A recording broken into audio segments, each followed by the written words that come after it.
I just want to play with something. I just want to play with it. That's all. What's going on, everybody? Welcome to Buckles Locker, weekly locker room discussion with your host, Isaiah. Subscribe to the channel, like the channel, share all the videos. Don't forget to hit the notification bell icon to notify you all new videos that's posted on this channel. Shouts out to all the Pirates and Sea Bandits. Thank you for joining. Shouts out to everybody in the Bucks community. Keep supporting the channel. Keep supporting the Bucks, most importantly, as we get ready for this weekend's matchup against the Green Bay Packers. Anyway, let me give me some shout outs real quick. Brent, Buck Skull Gang in the house. Ryan from Dallas, what's up, buddy? I was in Dallas, man. I ain't see you. Joseph Stokes, Trill, what's up, man? Zach, I know. It's okay. It's okay. It's okay. It's okay. Everybody gonna be all right. We're gonna be fine. Everybody relax. Give everybody time to get on in here. What's up, Grislow? Give everybody time to come into the locker room. Give everybody a few minutes. It's about to be let me let y'all talk today because I did my talking yesterday. So we're gonna get right to the locker room discussion. I'm gonna give everybody a couple of minutes to get themselves together. 3:38 my time. I never have a set time, don't I? I just come on when I feel like it.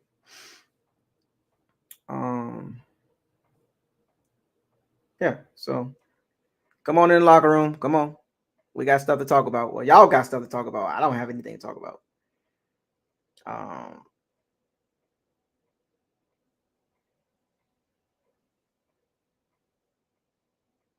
oh, who we got in the locker room so far? Mm, Mid City, ridiculous, huh?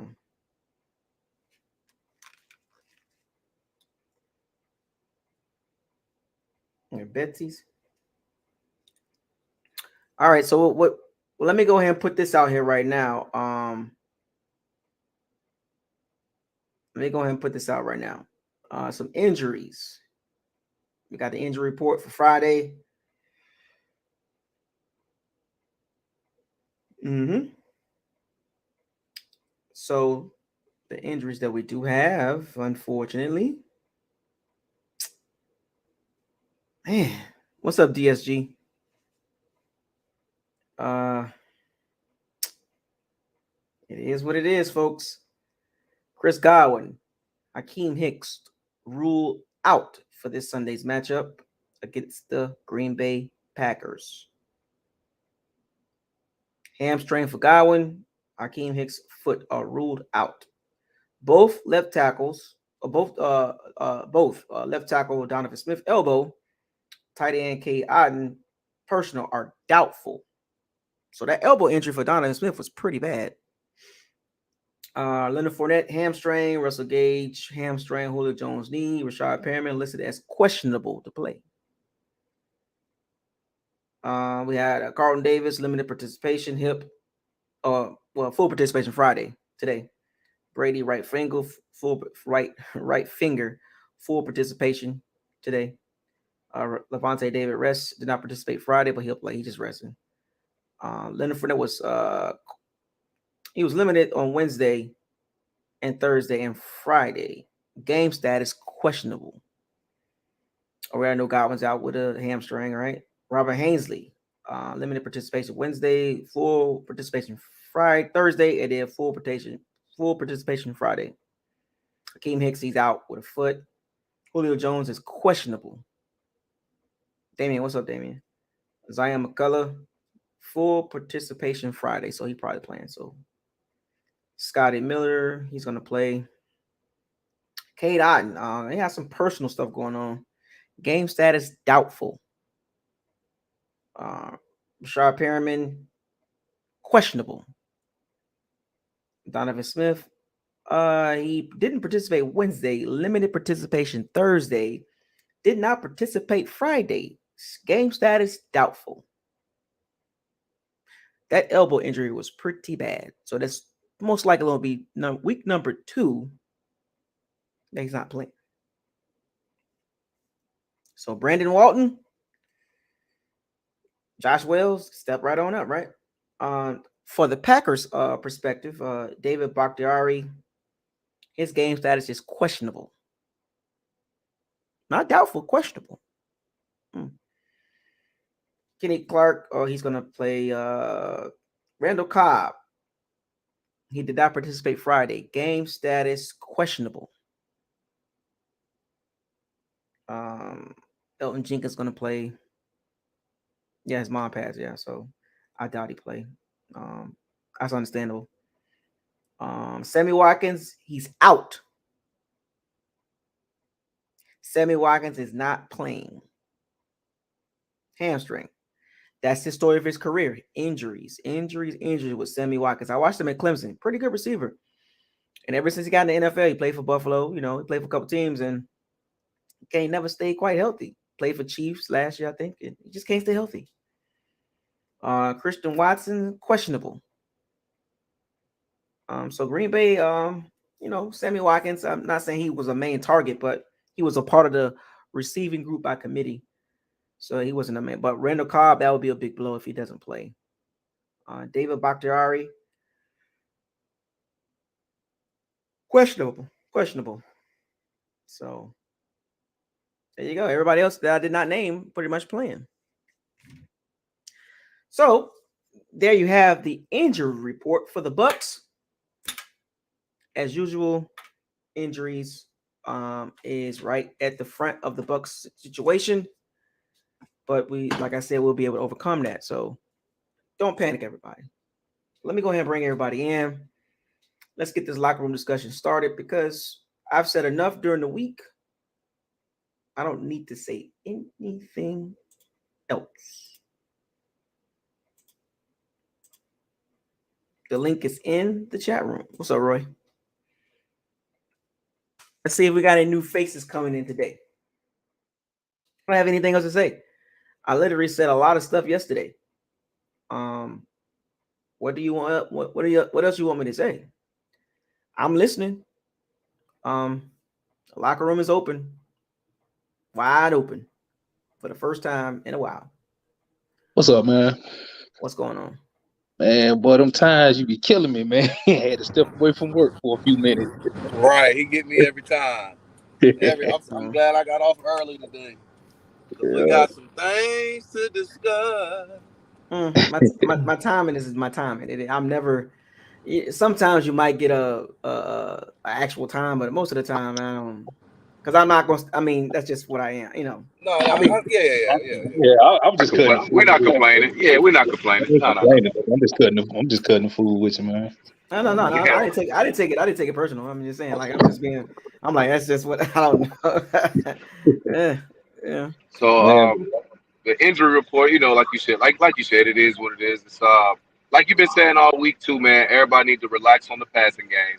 Like I already take it for what it is, man. Because even before the Saints game, I tweeted out, I said, man, is our defense healthy? And I was like, well, we're gonna be all right. And that's just how I feel about these first 4 games. The Chiefs will present some issues, but I had us starting this season 4-0. I did. I just thought we were stronger than the teams we were playing because of what they had lost. And there's much to be determined. We still got 2 more games of this Packers game. I personally just feel like the Packers are not, and I hate to say this now, and I don't want to jinx my team, but I just feel like they're not physical enough to sustain what we're about to give them for 4 quarters.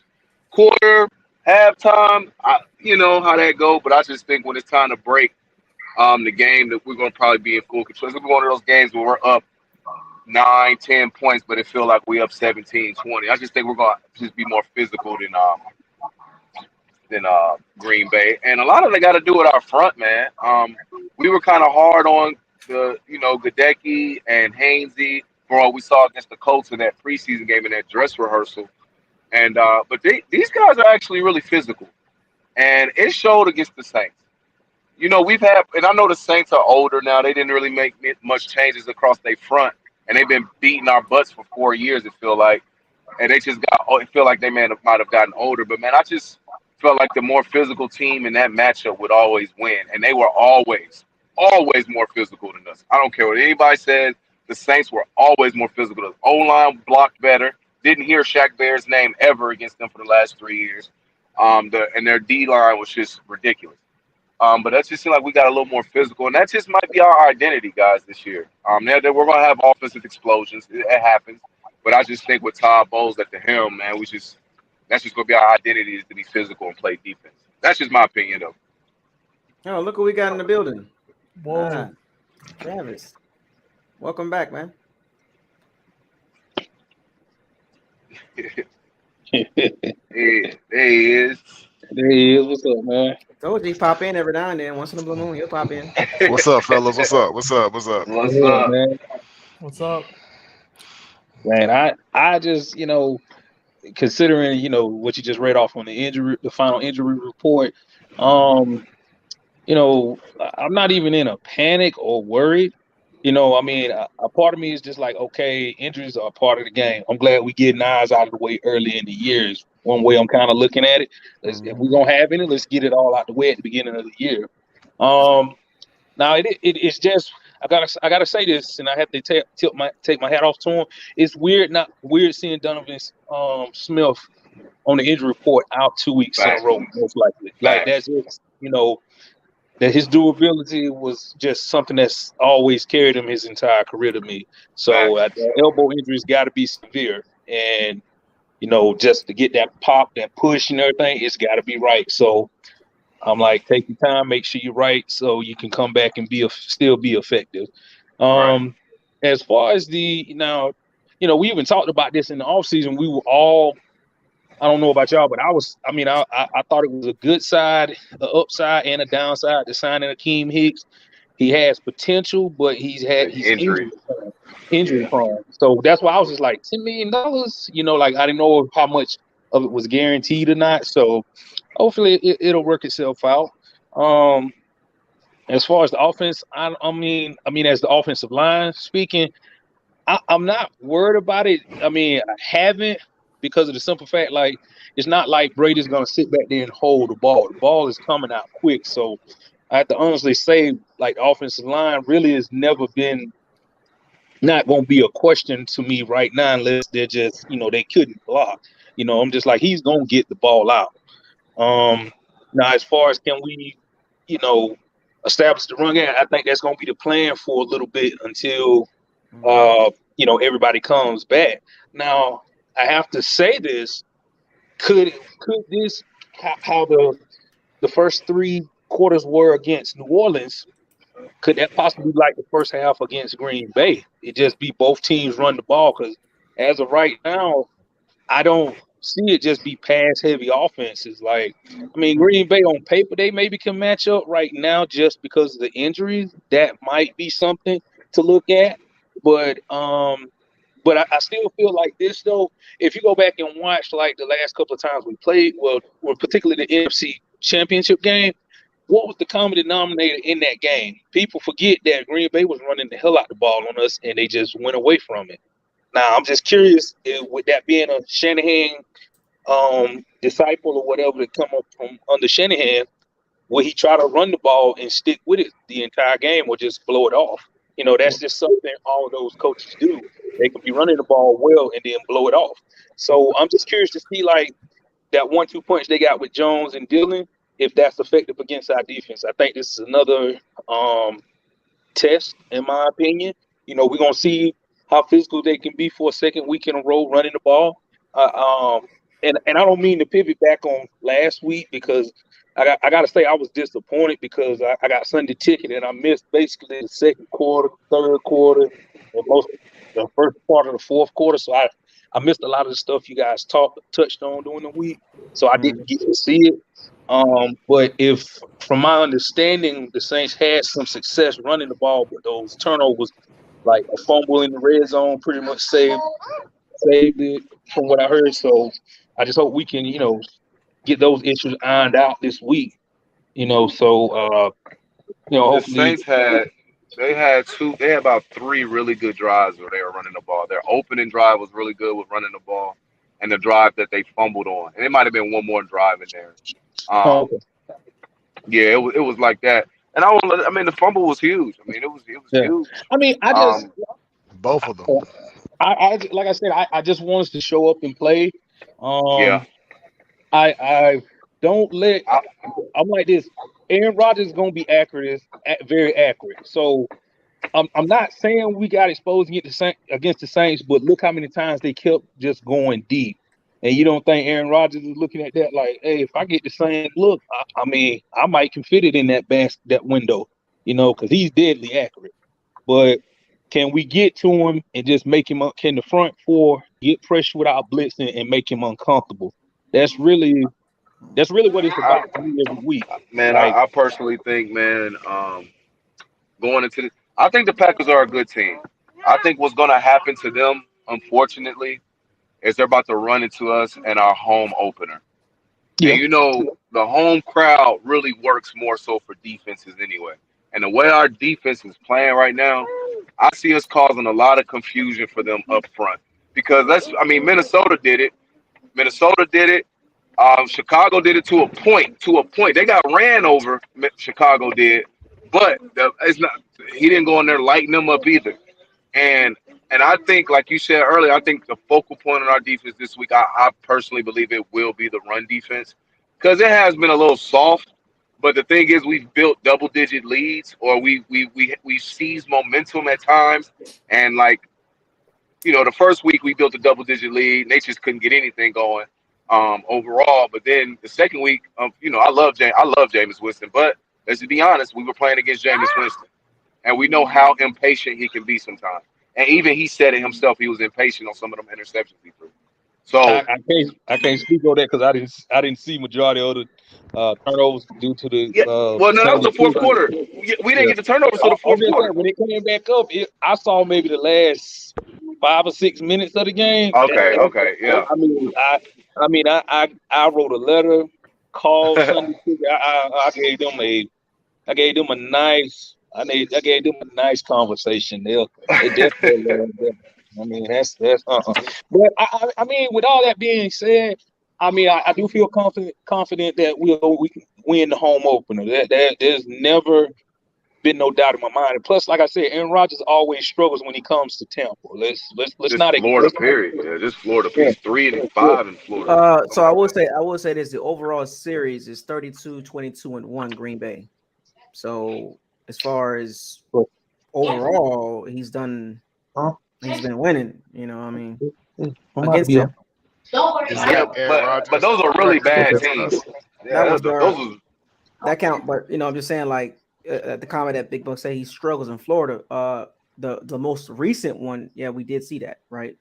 But to count on him throwing interceptions, to making bad decisions, I wouldn't put a lot of stock in that, because that's not his history. No. I'm not putting any into that. If it happens, great. You know what I'm saying? Don't get me wrong, because it happened. You know what I'm saying? Like the previous time, right?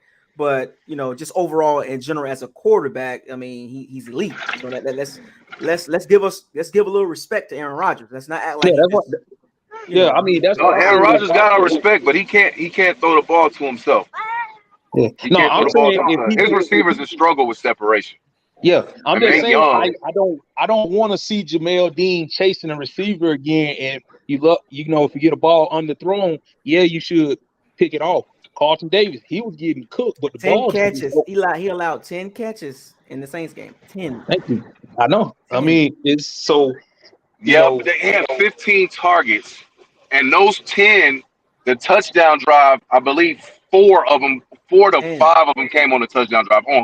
We was playing softer coverage because we was up 10, so we was playing softer coverage. We was up 17. I'm sorry, it was 20-3. So the coverage was just softer. If Carlton Davis wanted to be the guy, and he can't have that.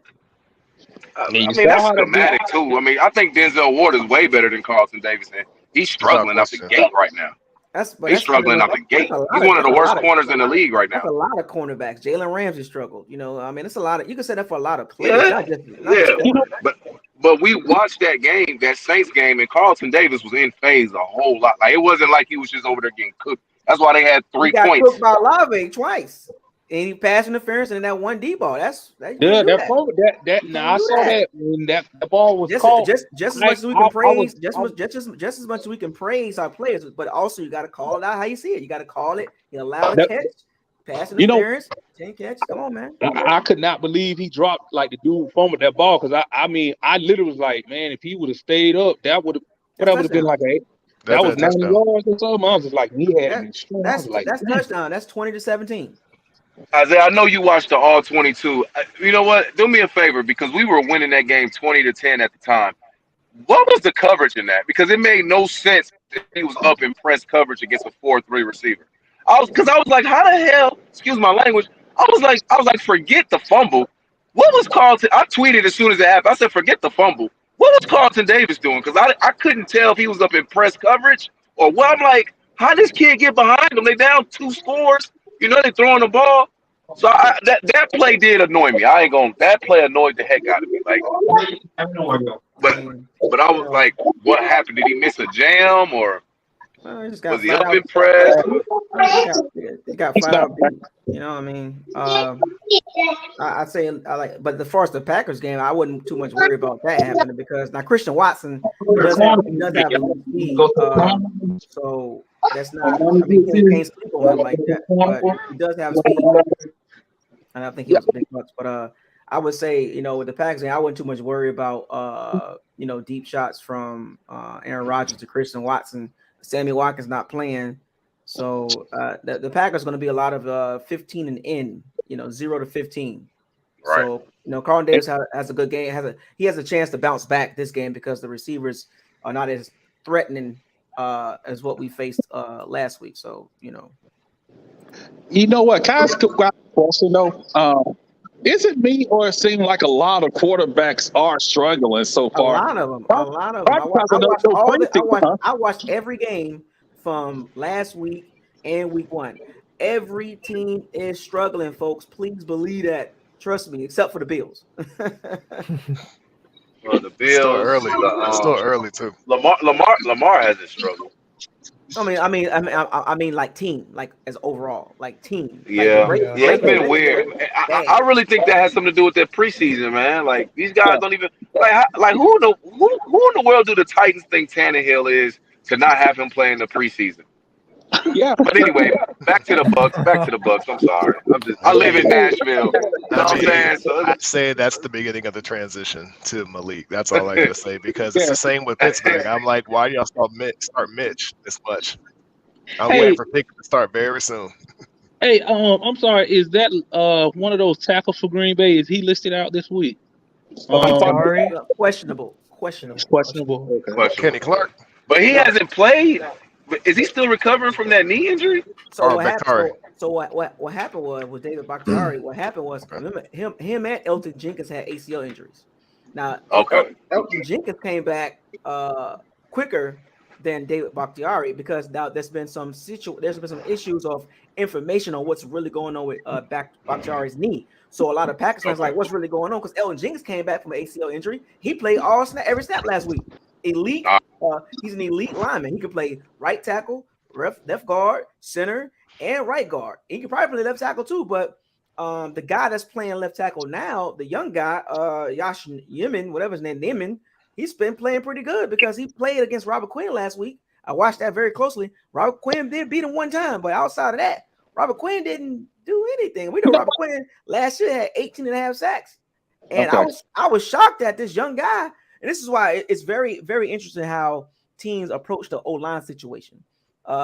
You want to get an elite O-lineman in the first or second round because that's what you want, right? You want to get those guys. But those guys don't just fall off trees. And if you're able to get a couple guys in the later rounds and that turn out to be good with potential, and then you put them out there and boom, now you can pretty much sit your start. If your starter hurt, like Green Bay is not rushing David Bakhtiari back because they got a pretty good backup. You know what I'm saying? Like in my eyes, as a young guy, I mean, well, he's a third-year player, but from Virginia Tech. But I was interested. I was like, and as far as tying that in with the Bucs pass rush, I was like, well, Elton Jenkins, we already know he good. I don't know if y'all know him like that, but I watched him.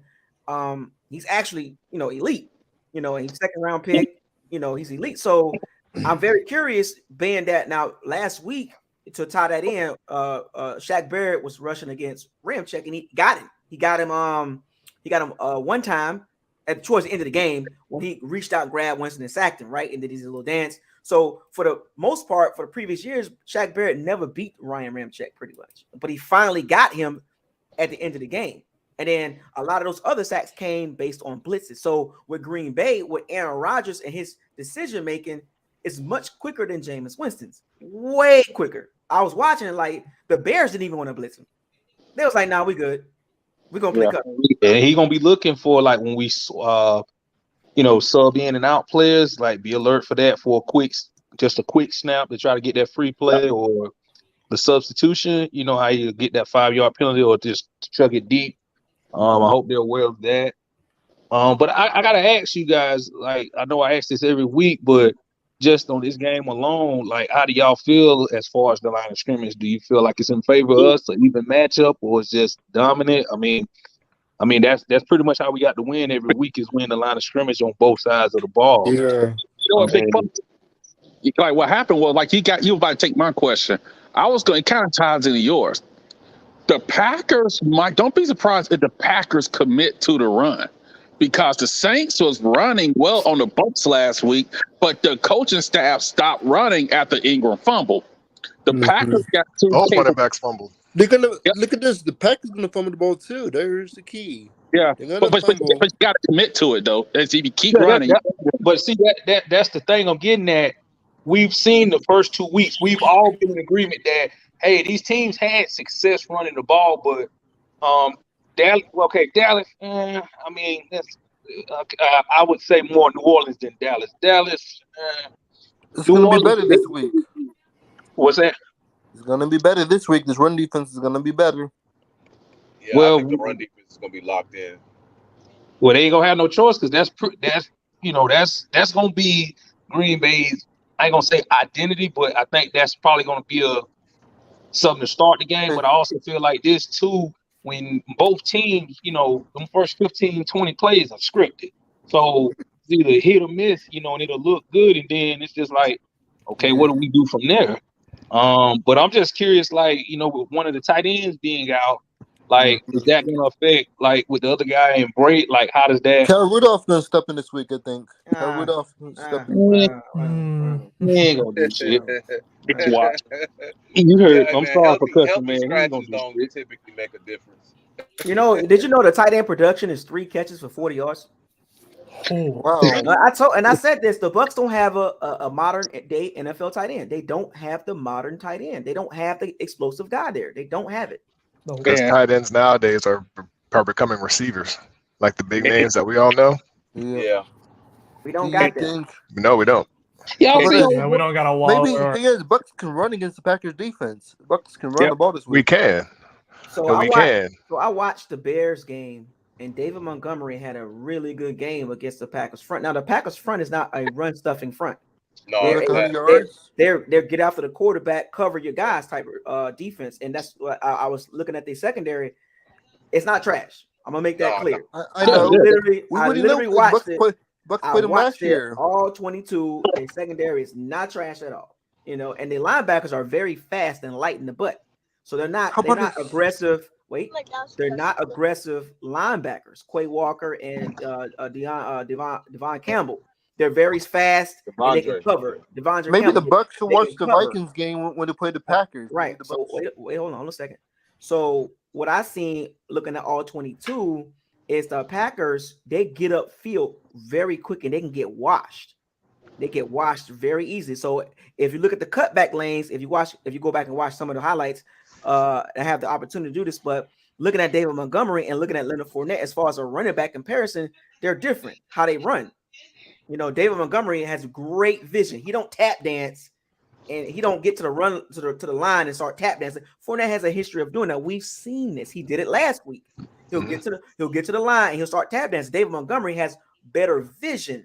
Now Fournette is bigger, faster, and stronger, but Montgomery is strong too. But Montgomery just having more fluidity when his runs, and his cutbacks is ridiculous. His jump cuts, I don't see Fournette doing that. So now White can take the next step. Fournette can have a better game, Now, at the first 2 weeks that we've seen this season, the Bucs have committed to the run. We already know that. So going to this game, there should be no surprises when it comes to the Bucs running the ball. Even if they don't get no yards, they're going to continue to run the ball. And it's going to I see Rashad White coming in too. Rashid White coming in and making an impact. Yeah. He's a different back too from Fournette. He's more patient. Guys. I would say with Rashad White, as the season progresses, like maybe this game we'll see more catches. I know there's because you don't want wear and tear on Fournette. Like another That's why I'm saying that. Another 25 plus carries for the third straight game. You can see he's already being nicked up already. You can see he's being nicked up. Can I ask you guys a question? I know it sounds crazy years ago asking this question, but this year, do you think the Packers be better off committing to Leonard Fournette and say, Tom Brady, we got a great secondary, go at it? I said this yesterday. They're going to do what the Saints did. They're going to do what the Saints did. They're going to be like, you're going to have to beat us with the run game. You're not going to beat us through the air. They're going to do what the Saints did. Watch. I hope you're wrong. No, I'm telling you what I seen on tape. Like both games with the Packers, they have confidence. They have confidence in their secondary. So they like, look, our front seven, you might get some yards on us running the ball, but we're gonna cover. So when it's time for the 3rd and 7, 3rd and 8, or 3rd and 7 plus, we got guys to cover. So the Bucs, for the order of the Bucs to be successful early, they got to establish the run. We already know this though. It's not like we don't know this going to happen. Hey, do you want the ball first to start the game this week? It doesn't matter. That's irrelevant. That is irrelevant. Like it doesn't matter. It's just who wins the coin flip. That's can't really go off of that. That's why I don't really put too much into who get the ball first. That's why I never bring it up because it really doesn't matter, to be honest. Unless it's overtime, it's different. But in the beginning of the game, that's not a big deal, But I do know, based on watching the tape and slowing everything down, the Bucs got to be physical. Again, for the 3rd straight game, it's gonna be boring. It's okay. But that's not. The point is, ain't never born when them 0-0. When them 0-0 equal a dub, it ain't never. You guys start the game. We need to score early to start the game off. I see. We got a Saints fan here. What you got for us, man? He's been dipping in and out. Right. Wait. We talking about the Packers. We ain't talking about the Saints. I'm trying to make sure you understand. No. We understand that. Let y'all all know because I couldn't get on your show. I couldn't get on show later on because my wife going out tonight. Oh, okay. But, hey, good game. I was at the game. Oh, I stayed to the game till 0-0 on the clock. Oh, congratulations. Saw all the Bucs fans out there and everything. Say, congratulations. I'll see y'all in Tampa. Ah, there we go. Okay. There you go. Yeah, I just wanted to come on the show because because last week you said, hey, when y'all win, make sure y'all don't make sure you come on the show now so you get the smoke too. I was like, hey. Yeah, thank you. You're the only one.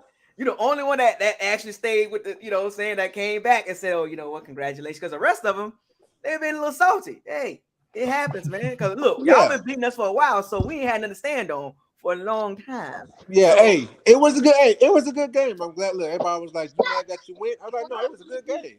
Oh yeah, I mean, it was 3-3 in the 4th quarter. I mean, I mean, come on, man. Defense. I mean, heavyweights. That's heavyweights back fighting each other, man. Like, but before my signal went out, I agree with everything y'all had said. Though, all the supposed quarterbacks that did good last year for some mysterious reason. I'm telling you, it's not. And nobody who said something about Tannehill, hey, you got to give him time to catch up. He gonna get right. Just throwing that out there. I don't have no. Hey, look, I lump Tannehill right there with Kirk Cousins and Dak Prescott. Yeah, I'm just not. They just got paid. That's the only thing. Are you worried about Jameis Winston, Saints fan? Are you worried about Jameis? You know what? I'm gonna tell you this because a lot of people at the where I was at, the section I was at, we had some Bucs fans there, and I was actually able to talk to some of them. And they asked me the same question after the game. If Jameis does bad against the Carolina Panthers, then we might see a little change. He did the same thing last year, though. So why y'all in a panic, though?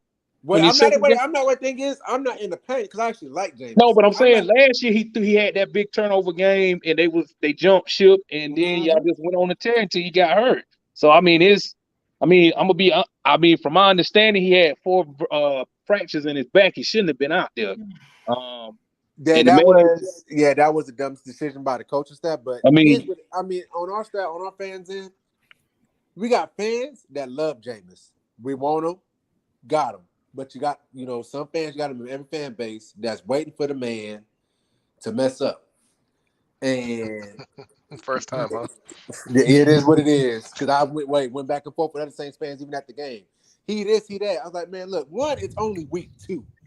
So it might seem like it's only week 2. It's a long season.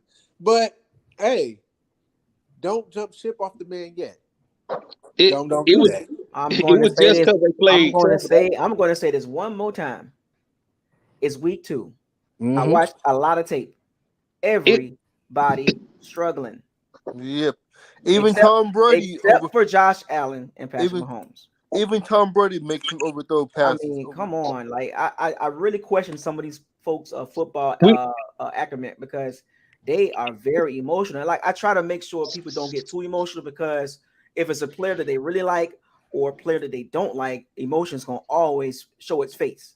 So that's why I try to make things even out across the board. I try not to jump on one side or be on the anti or pro this or anti that. I try to give some clarity in the middle because people need that.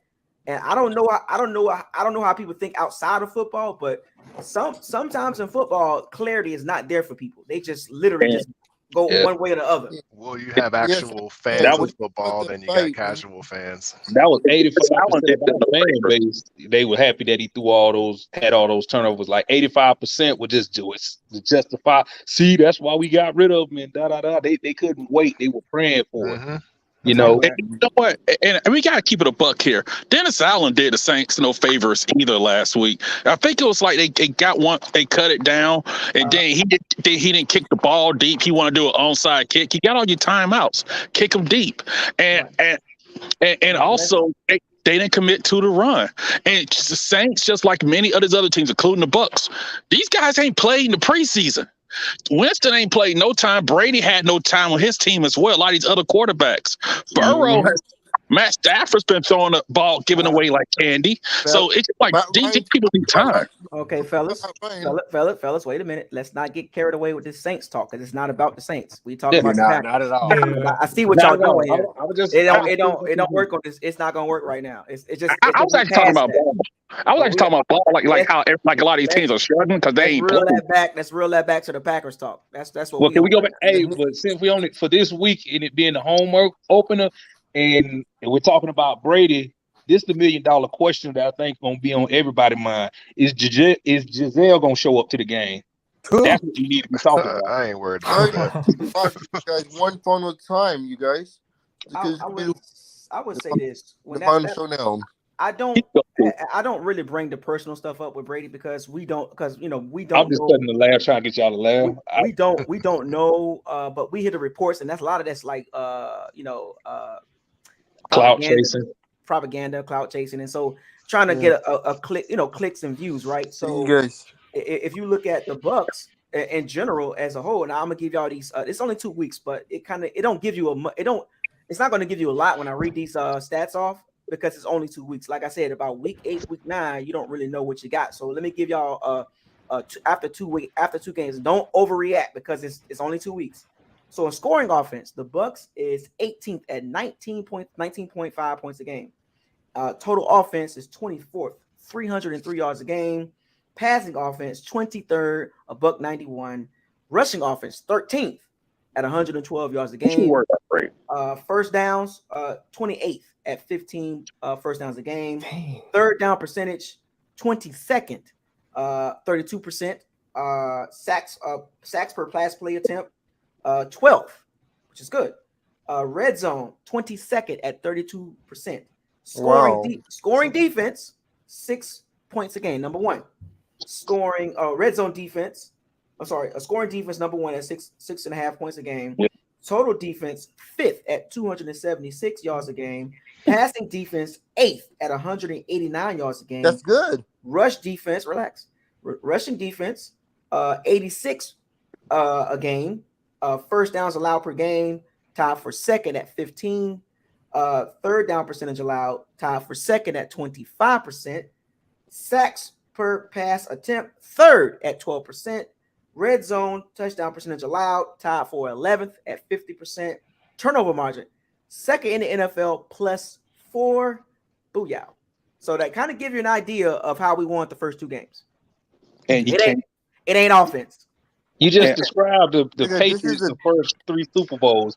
So middle of the pack offense and a top defense. That's still success all the way.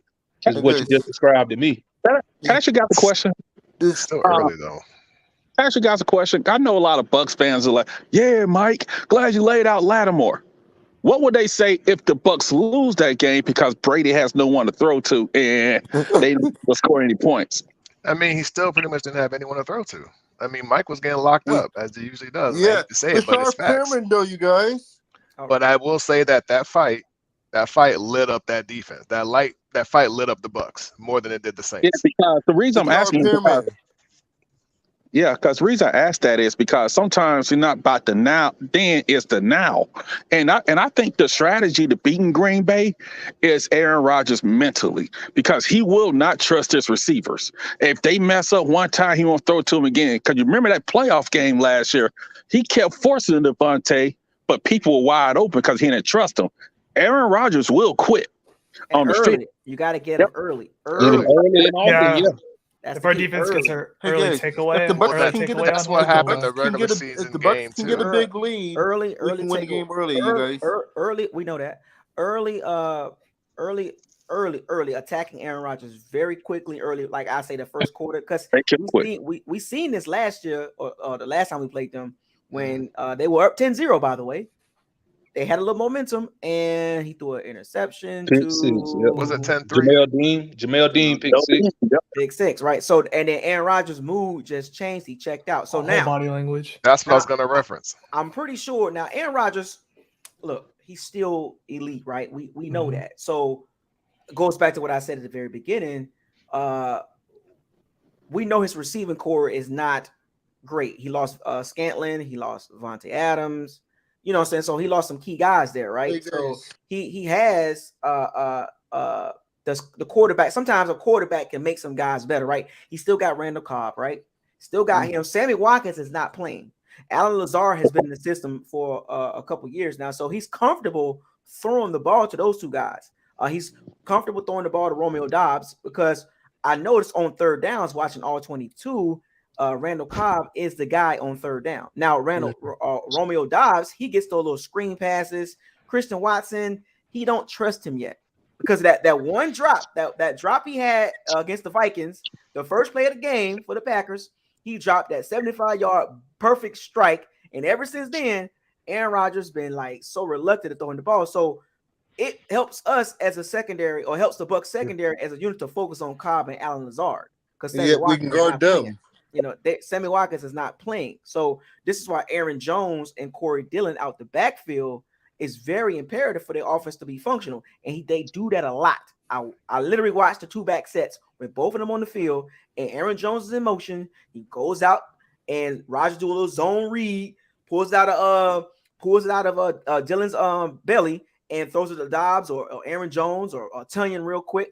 I'm like, oh, so they had to change the offense up, because they don't have the David Bakhtiari. You know, they got to be careful with the left tackle. Now, Elton Jenkins back, but got to be careful. So I'm very curious to see how much the Bucs blitz him early. I'm very curious. I don't think you'll blitz. I know that's Todd Bowles' DNA. I think in certain situations like 3rd and long, or possibly like, I would say like 3rd and 7, 3rd and 8, yeah, you possibly will see the blitz coming. But I guess my other thing is too, if you have a scenario like you just explained with Dillon and Jones on the field, how do you match that up? Does Levante take one and you bring the safety down to take the other one, or do you just have, hey, Levante, you take Dillon, Debbie, you take Jones? So to answer that, right? So the Bucs got to be careful running the dime package, right? Because the Packers can catch the Bucs in a dime package and run that ball consistently with Dillon on the field, and you gotta have some big guys to tackle that dude, because he's an elephant, right? So if the Bucs if the Bucs are in 6 DBs, that can spell a little trouble, you know what I'm saying? But 5 being a nickel, that's okay, but you don't want to have so many DBs on the field. Well, see, that's the thing though. If you go to that dime package early, that automatically gives away you should check to a run because it's only what? Right. It's what? It won't. But I'm saying in the box. Right. It won't be no need to run dime because the Packers don't have the passing attack to do that. Yeah. Did Saints Dallas got a better receiving core than the Packers?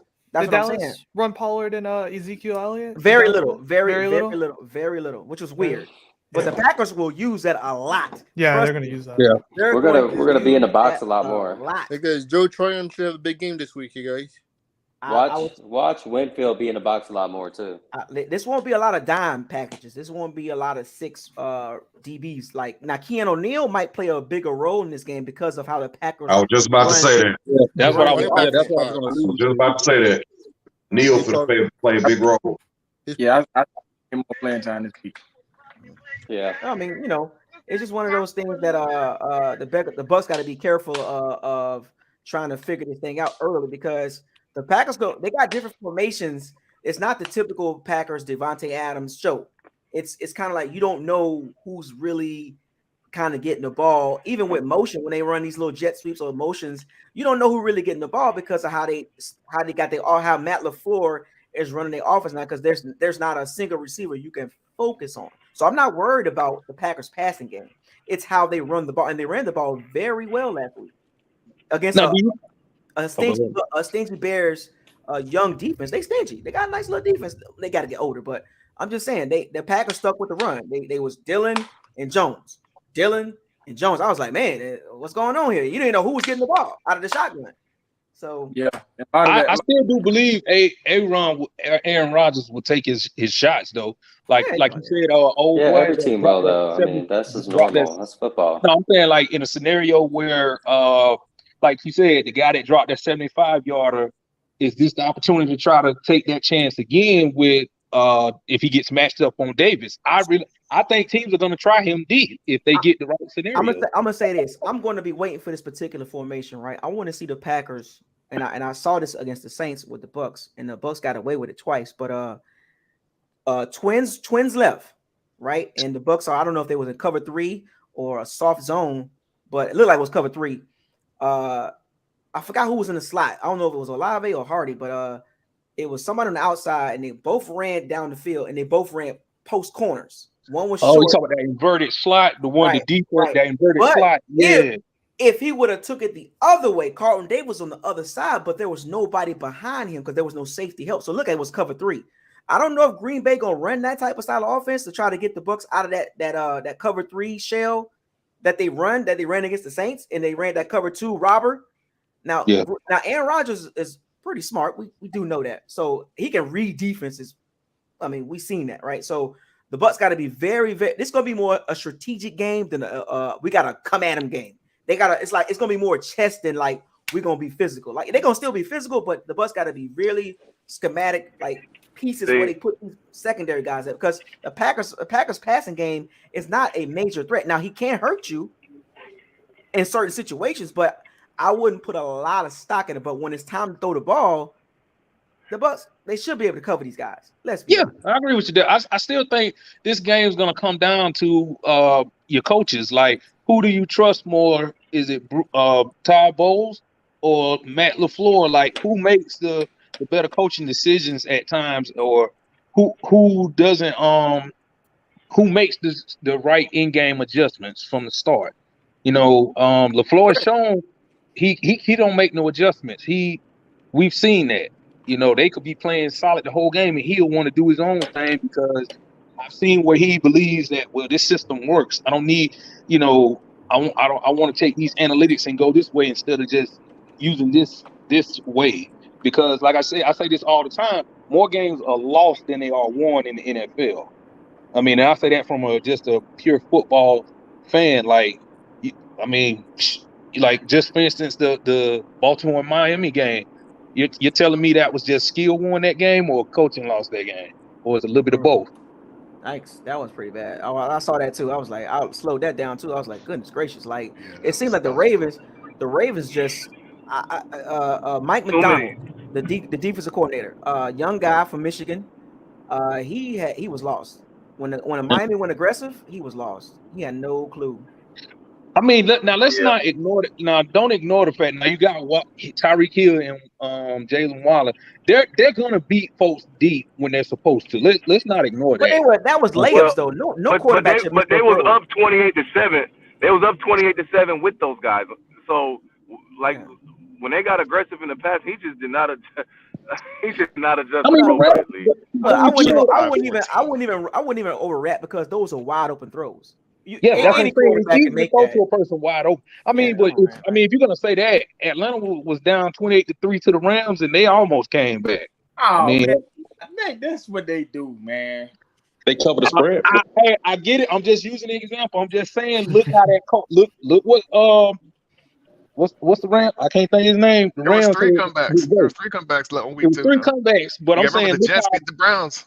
The onside kick. That one was a surprise, and then the Cardinals got That's the best comeback too. The Cardinals, that was good.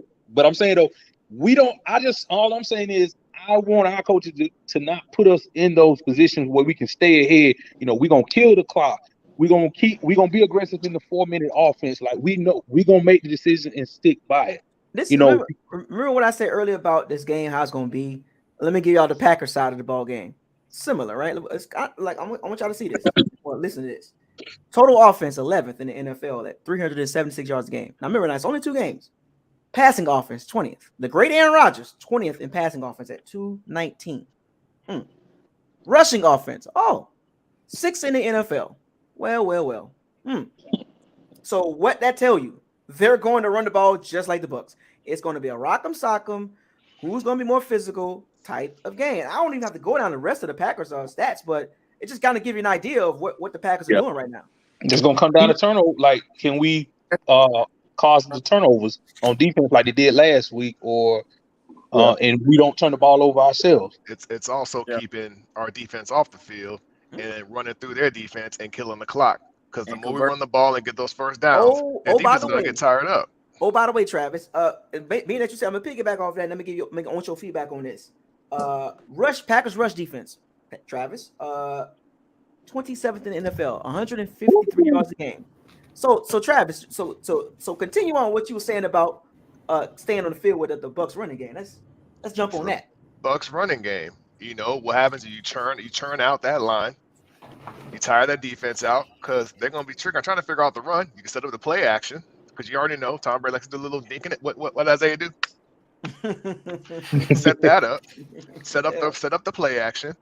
And then what you're doing, the defense is on there a lot longer. Offense comes on. We know they're going to run because if we force them to throw, our DBs have stepped up this year, and the receivers ain't as good. They got no Devontae. It's no Devontae show like Isaiah said.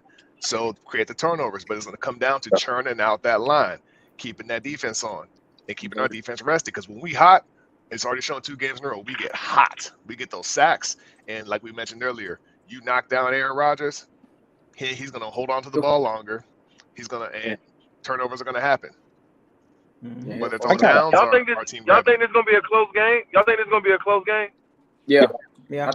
I do too. I think it's going to be similar to last week. It's good. Yeah, I was going We're to say going to beat them 27-13.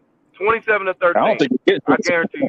We're going to beat them 27-13. We're going to beat them by 2 scores. I promise you. I don't even know what y'all see in green. I've been saying this about these first 4 games since before the season started. Everybody like, oh man, we got this team, we got that team. Bro, we're better than all these teams. Yeah, but we haven't completed 2 other games. We're better than these teams. Like Green Bay is not a strong football team. The Chiefs are the only team I worry about because of Patrick Mahomes, but they're not strong physically. Yeah, physically they are. strong. I don't know physically. They are I don't ever want to sleep on any of my opponents. That's why Chicago was able to run all over them. That's why Minnesota was able to punch them in the mouth. They're weak. That's why they were going to the playoffs in the last 10 years. Listen, I'm not talking about the last 10 years. I'm talking about this season. You know what I say though? They it's still early though. They're a good team, bro. It's week 2, man. It's week 2. I don't ever want to sleep on an opponent. It's only week 3. Week 3. And we play them week 3. We play them week 3. That's what I'm saying. Right now, they're weak. They're weak. You know what I say though? They're weak. I have this. We don't have all our I'm trying to explain that to y'all. y'all so scared of everybody we play, bro. What? Like we're gonna beat them by 2 scores. And I want them to follow Terminology. Nobody said Let's we're watch some better than them. terminology here. I'm telling you.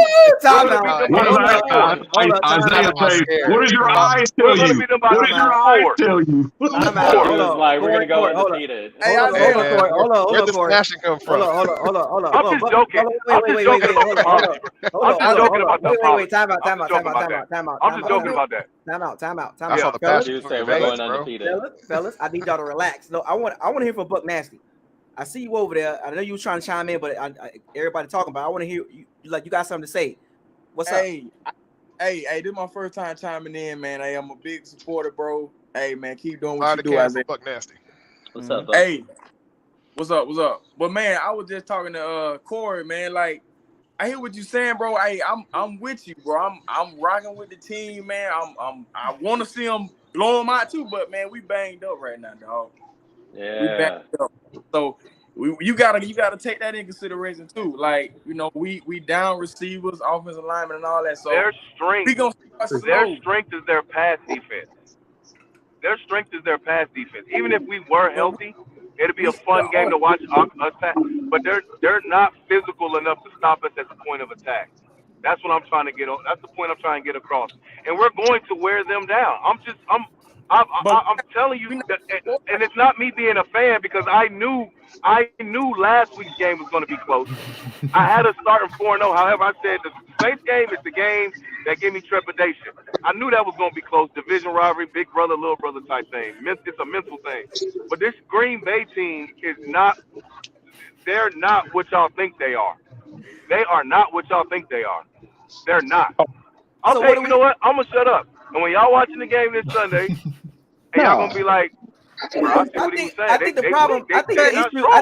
think the issue everybody having with you is you're making it seem like Green Bay is just an afterthought. Like you making it seem like they just can't even hang with the Bucs. Right. Like they bro, don't. I said right now.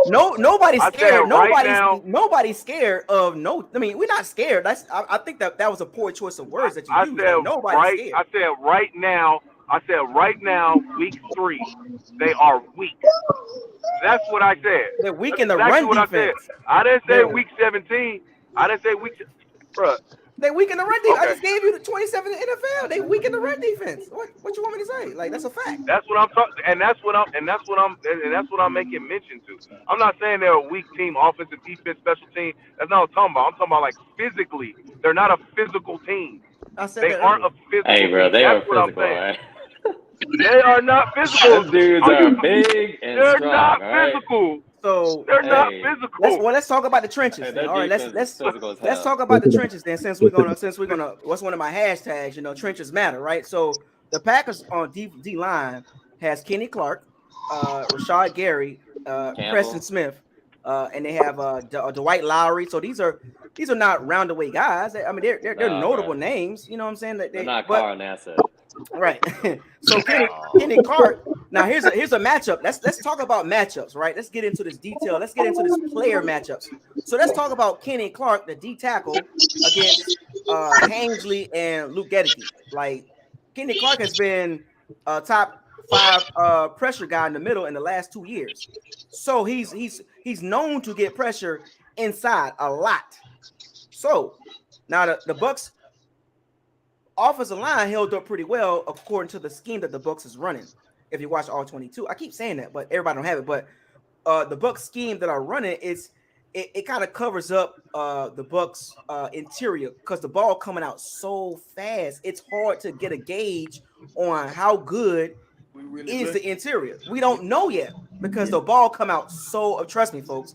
I literally watched this over and it comes out so fast. It's like. That's why it looks like they're doing a good job, and they are doing a good job. Don't get me wrong, but the scheme covers up what Byron Leftwich got those guys running a certain type of scheme every game. It's run the ball because it's easier for those young guys to run block than come off the ball and pass block. Now, when they do take their shots, which they did against the Saints, it wasn't a lot of them. Unlike the usual days that we played the Saints, it was a lot of shots. They shrunk the playbook down and said, we're going to run the ball more, and these are the pass plays that we're going to call. Every now and then, we'll throw the ball down the field, but if you notice, those yards per attempt, they are 5 yards. Like they ain't long, man. So the ball coming out 2.3 seconds. So That's for the Packers too. Isaiah, how many times did we run the ball against the Saints? Was it 31, 32? 34. 34. We ran the ball 34 against the Saints. We run the ball 34 times against the Bears. I'm telling you, right? I mean, against the Packers. Oh. We run the ball 34 times against the Packers. I guarantee you, we're going to have more than 60. Well, we had 60 yards. We're going to have 130 plus rushing yards. We run the ball 34 times. We're going to run amongst both running backs. I definitely believe it's going to be a mix of Vaughn and White. We're gonna have to, because we like was mentioned earlier, we can't have Lenny getting too banged up doing all these carries. We're gonna have to spread it out. Yeah, you're gonna have 3. Didn't Bernard Giovanni's out, I thought. I think he's on. He's on. So it's Vaughn and White. Worried about I mean, do y'all think that they would look at possibly entertaining bringing Sue back since Akeem Hicks is out? I would love it. They I would probably love too much money. I would Got love to. it. Yeah. Too much I would money. love it. I would love No, that. it ain't gonna happen. I don't think they're gonna do it though. No. No, they won't. Sue probably want too much money right now too. What about this matchup? Brandon Walton or Josh? Well, Josh was on IR, but what about Preston Smith? Long arm Preston Smith versus Brandon Walton. That's gonna be a key That's matchup. if Donovan I gotta see doesn't more of Brandon. play. He's doubtful. He's doubtul. He's not playing. He's not playing. He's still He's probably doubtful? out. Yeah. I mean, that goes back to my question when I said earlier, how do you guys feel about the line of scrimmage from, is it a total dominant? Is it an equal matchup? I mean, It's that, not that, It could be either or. I mean, all right, we'll they're go. gonna both I dominate each other. Yeah, let's do this right here. Let's go down the list of everybody. Let's go down to each and everybody comment on when it comes to the interior, when it comes to the trenches, right? The Bucs O line, the Packers D line, and let's just. I want everybody to take on this individual because I know everybody's trying to say something about it. So let me give everybody a spotlight on themselves and talk about it. So I want to start with Grizz Low. We're gonna start with you now. What do you think about the Packers D line and the Bucs O line for this particular game after what you saw last week in the run game? Oh, so this is like running related? Yeah, no, well, just in the matchups like Preston Smith, Brandon Walton, the interior versus Kenny Clark, Rashad Gary versus the T-Wall, I call him Tristan Wirfs. You know what I'm saying? I didn't really like since you didn't show the all 22. I didn't see much. Did they were the Bucs interiors double teaming still? Yes, they were. They were. Okay, so I'm gonna assume that Hainsey and Gadecki probably gonna double team someone else again. Probably like maybe Clark or something on those lines. But with the who's that left tackle that came in for us? Brandon Walton. That's gonna be cute because I feel like from what I saw, he played decent when he came in after Josh Wells. Mm-hmm. But I guess I have to see him in a full game to see where he goes, especially because if he gets injured, I don't even know who's after him, to be honest.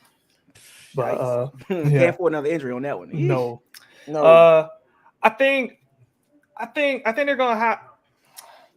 I don't know because it's hard because I feel like the Saints D line is more physical than the Packers O line, so I think we're gonna have a better time running in my opinion. But we'll just see how it goes. I think Lenny's just not gonna have to hesitate when he gets the ball, especially toe tap. He's gonna have to find an opening and stick with it. He can't take 2 steps and oh, this ain't gonna work, and then move because we're gonna be stuck at the scrimmage. Okay, so that's your take on that that trenches part. So Travis, you want to go now or you want to wait till the end? You want to go last or you want to go now? Yeah, I'll wait till the end. Okay, so Buck Nasty, you next. What's your take on the line? I think we'll be fine. I just think I like the way they using Coach Keff and to help out that line a little bit. I like that, so we're gonna have to keep doing that. And I'm not worried about our defensive line. We gonna rehab it, but I think we'll run the ball better, a lot better this week. I think is there someone in particular that you're focused on for this game as far as the Packers D line versus the Bucs O line? D line, I'm just gonna keep my eyes on Hainsey and Gedeke, man. I'm gonna keep my eyes on them and Walton. That's the whole left side, basically.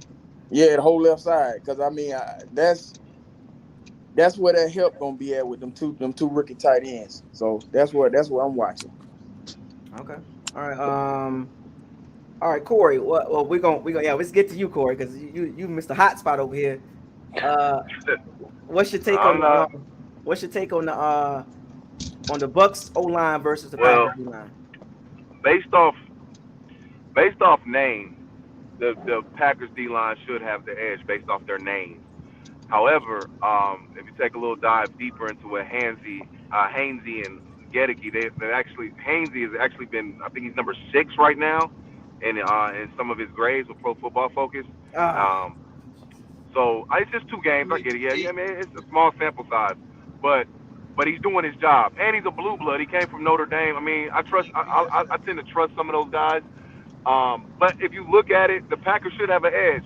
My thing with the Packers, though, all those guys, in my opinion, are pass rushers. They're really they really excel when you got to drop back 25, 30 times, or if you're trailing in a game to them and you can't get above the sticks, you can't get in front of the sticks. That's when they really excel. Especially Preston Smith, like you say, he get a lot of batted balls, longer arms, can bend the corner.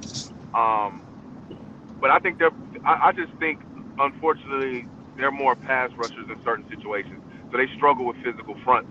And I think our front is just a little bit more physical than it has been in recent years. O-line?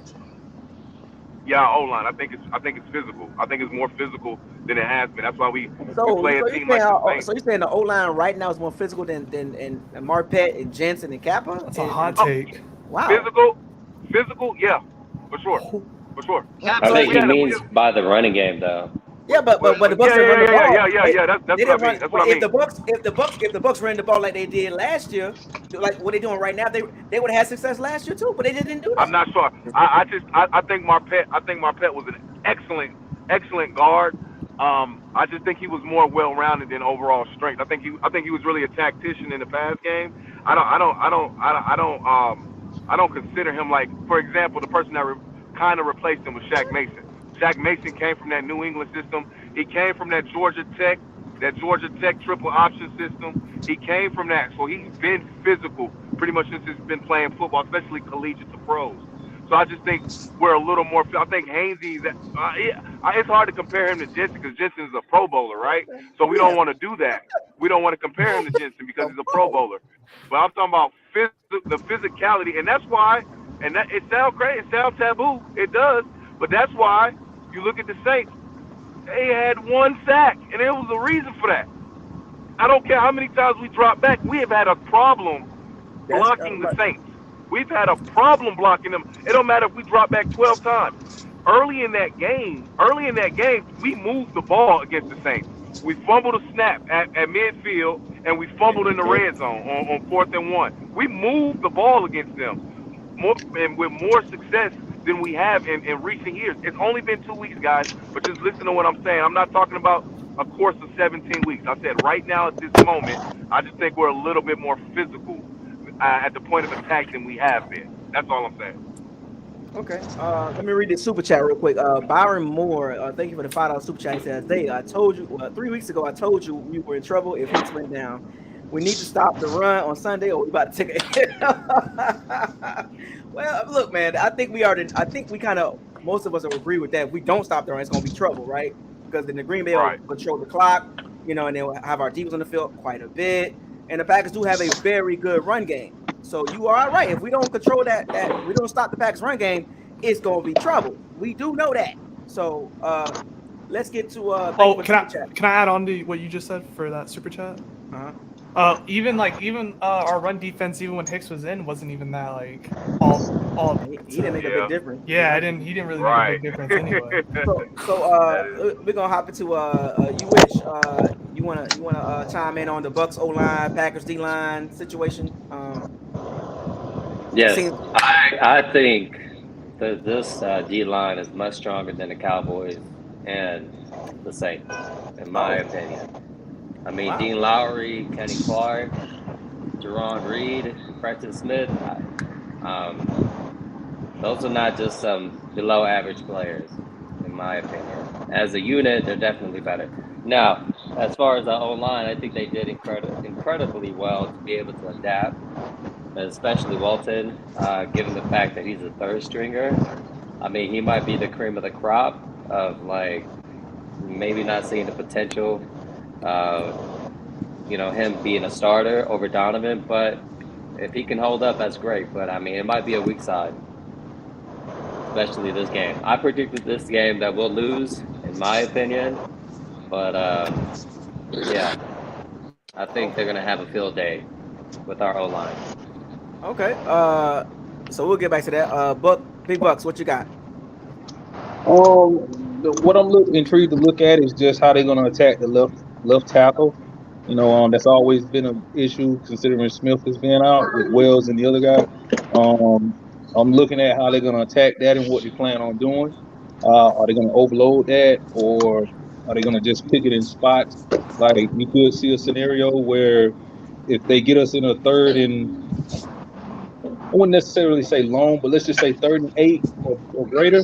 Could you go to a package where you overload that overload the right side, which is our left, and make a choice on how he blocks that. So, and then if we're put in a situation where they get to have the ability to pass rush, I think that's going to be something that they'll try to key in on and try to take advantage of us on the line. Since those guys got the ability to rush a little bit, long runs and back passes down, so it's gonna. Now remember, keep this in mind. Keep this in mind. The Packers are not a heavy blitz team. Well, can they get that goes back to what I've been saying for years. Can you get pressure with 4? And will the line allow that? That's gonna be the question. They can. If you gotta pass the ball, yeah. I mean, this is like all I'm saying is I'm just looking at every perspective from a football angle. That's it. I'm not saying Bucs all days or anything like that. I'm just saying, just looking at that, like if we got into a situation where we had to, play from behind or something like that. I mean, damn, without Gary, that goes to the favor of the Packers, in my opinion. I think the edge rushers, they take the advantage. But as far as our offensive line, like you said, Brady gets the ball out so quick you can't really tell if they're really blocking good. And I've said that for 3 years since he's been here. But like I said, with the other tight end being out, is that going to affect your blocking scheme as well? Him coming in helping to run, will it still allow them to run? Because I think, like you said, is to get a guy going early, you got to run the ball and establish the line of scrimmage, and I think that's what they're going to do. But like I said, I don't want you to wear out Fournette. That's really the biggest thing with that. Like, we have success running the ball. If you're rotating the backs and they all have success and they're seeing the holes and making good runs, averaging 4 or 5 yards a carry, then that's a big success. All our third downs will be manageable. We'll take our shots whenever. Wait, so I'm sorry, I'm a little lost. So are you for the Bucs O-line, or are you for the Green Bay Packers defensive line? Edge-wise, I think the Packers would take us, but interior it's a little shaky, but I still give it to the Bucs because they all can run block well. I'm more in that. That's more where I'm at. Like, yeah, 50-50. Like, edge rusher, I'll give the advantage to the Packers. Interior, run blocking, I'm going Bucs all day. Okay, so who we got? We got so Mopar Buck. What's your take? What's your take on the Bucs O line versus the Packers D line? The trenches. The trenches matter. I'm gonna be honest with you, bro. Maybe the left side of our O line, but I don't look at the Green Bay D line like that. I'm listening to y'all, but I'm not gonna lie. How many sacks they got on the year so far? Oh, Green 4 Bay? or 5, maybe. Mm-hmm. Hey, weak, I mean, bro. they not to mention, why is that a concern when they got the same issue on offense we got? And it's worse because I don't know who they throwing the ball to. I like this game, bro. I'm really overlooking. I'm not even gonna lie to you. Is this how? Look, wait, hold on. Is this how we're gonna approach every game? No.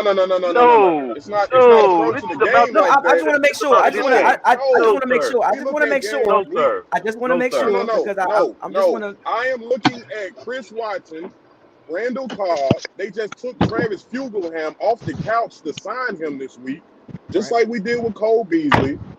I mean, my issue is the run. The run.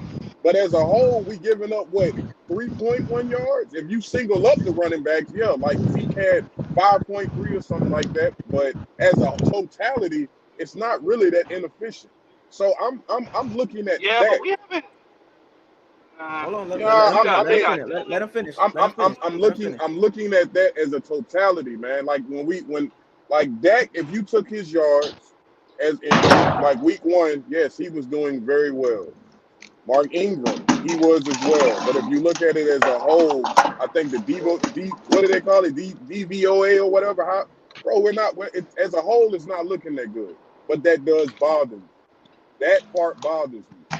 Aaron Rodgers got the same issue he has that we have right now as far as offensive. This game gonna be low scoring. I thought it was gonna be higher. After looking at the injury reports and what they got going and we got going, game gonna be low scoring. It's gonna be a lot of running the ball. It's gonna be Lenny. We might see Rashard White. I am not worried about their D line. I do not think the Saints I think the Saints is much better on the D line than Green Bay. That team has never been known to be what's the word we were using? They're a finesse team to me. That team is finesse to me. Everything about it is finesse, and it shows every time they get to the playoffs. They are disrespect, finesse, man. No, I'm not saying they're a bad team. I'm not saying that. I mean, but it's finesse, bro. It's why this man, like, come on, bro. Like it's finesse, man. And I already told you. My issue is going to be the left side. My issue is going to be the left side. As usual, it's always going to be the left side. They tried to use Michael Parsons to pick that side off until we started doing the little picks, and, with Fournette. I didn't even hear the guy's name mentioned last game, so that's good. Well, I had to Google to see what the guy was we brought in the Saints because we didn't hear his name. Usually when someone comes in and you never heard of them, you start hearing their name, and that's bad because that means things is happening bad. Other than that, bro, I'm not. Just the left side. I'm banking on my O-line doing what they've been doing. All right, so we got your take. So we got William and then we got Travis. All right, so William Butler, what's your take on the Bucs O-line and the Packers D-line? All right, well, my opinion is it's just based on the game plan, bro. Like, I think that if we run the ball, I truly don't feel like they're gonna get to Brady. Personally, I don't. You wear him out. You know what I'm saying? You play the same game plan that we've been playing for the longest. Just like he said, I don't know, man. I don't know. I could be too optimistic, but I really don't fear the Green Bay D line like I did the Saints. You know what I mean? I don't. That's my opinion. I could be wrong. You know what I mean? But I don't know. The Saints, and the Saints a little older too, but they just play a little bit more rugged.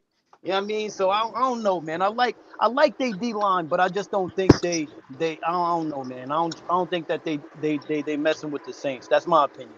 You know what I mean? I could be wrong again, but you know what I mean? Oh, okay. Have they had the sack leader, real quick? Have they had the sack leader at all in the past? Like, just a sack leader as a whole? I just don't know their defense for being there. Cowboys had that. Well, they had Zadarius Smith, who now plays for the Vikings. He was a huge loss for them. He was huge. Yeah, but the reason why they let him go, injuries. They had a younger guy named Rashad Gary, cheaper, and Zadarius Smith injuries. This contract year, right? So that's why that dude is huge. The Vikings paid Zadarius Smith. Now Zadarius Smith is very good, but he injury prone. And the Packers was like, no, we'll keep pressing Smith because he's more durable. Okay. And we're gonna let our young guy run.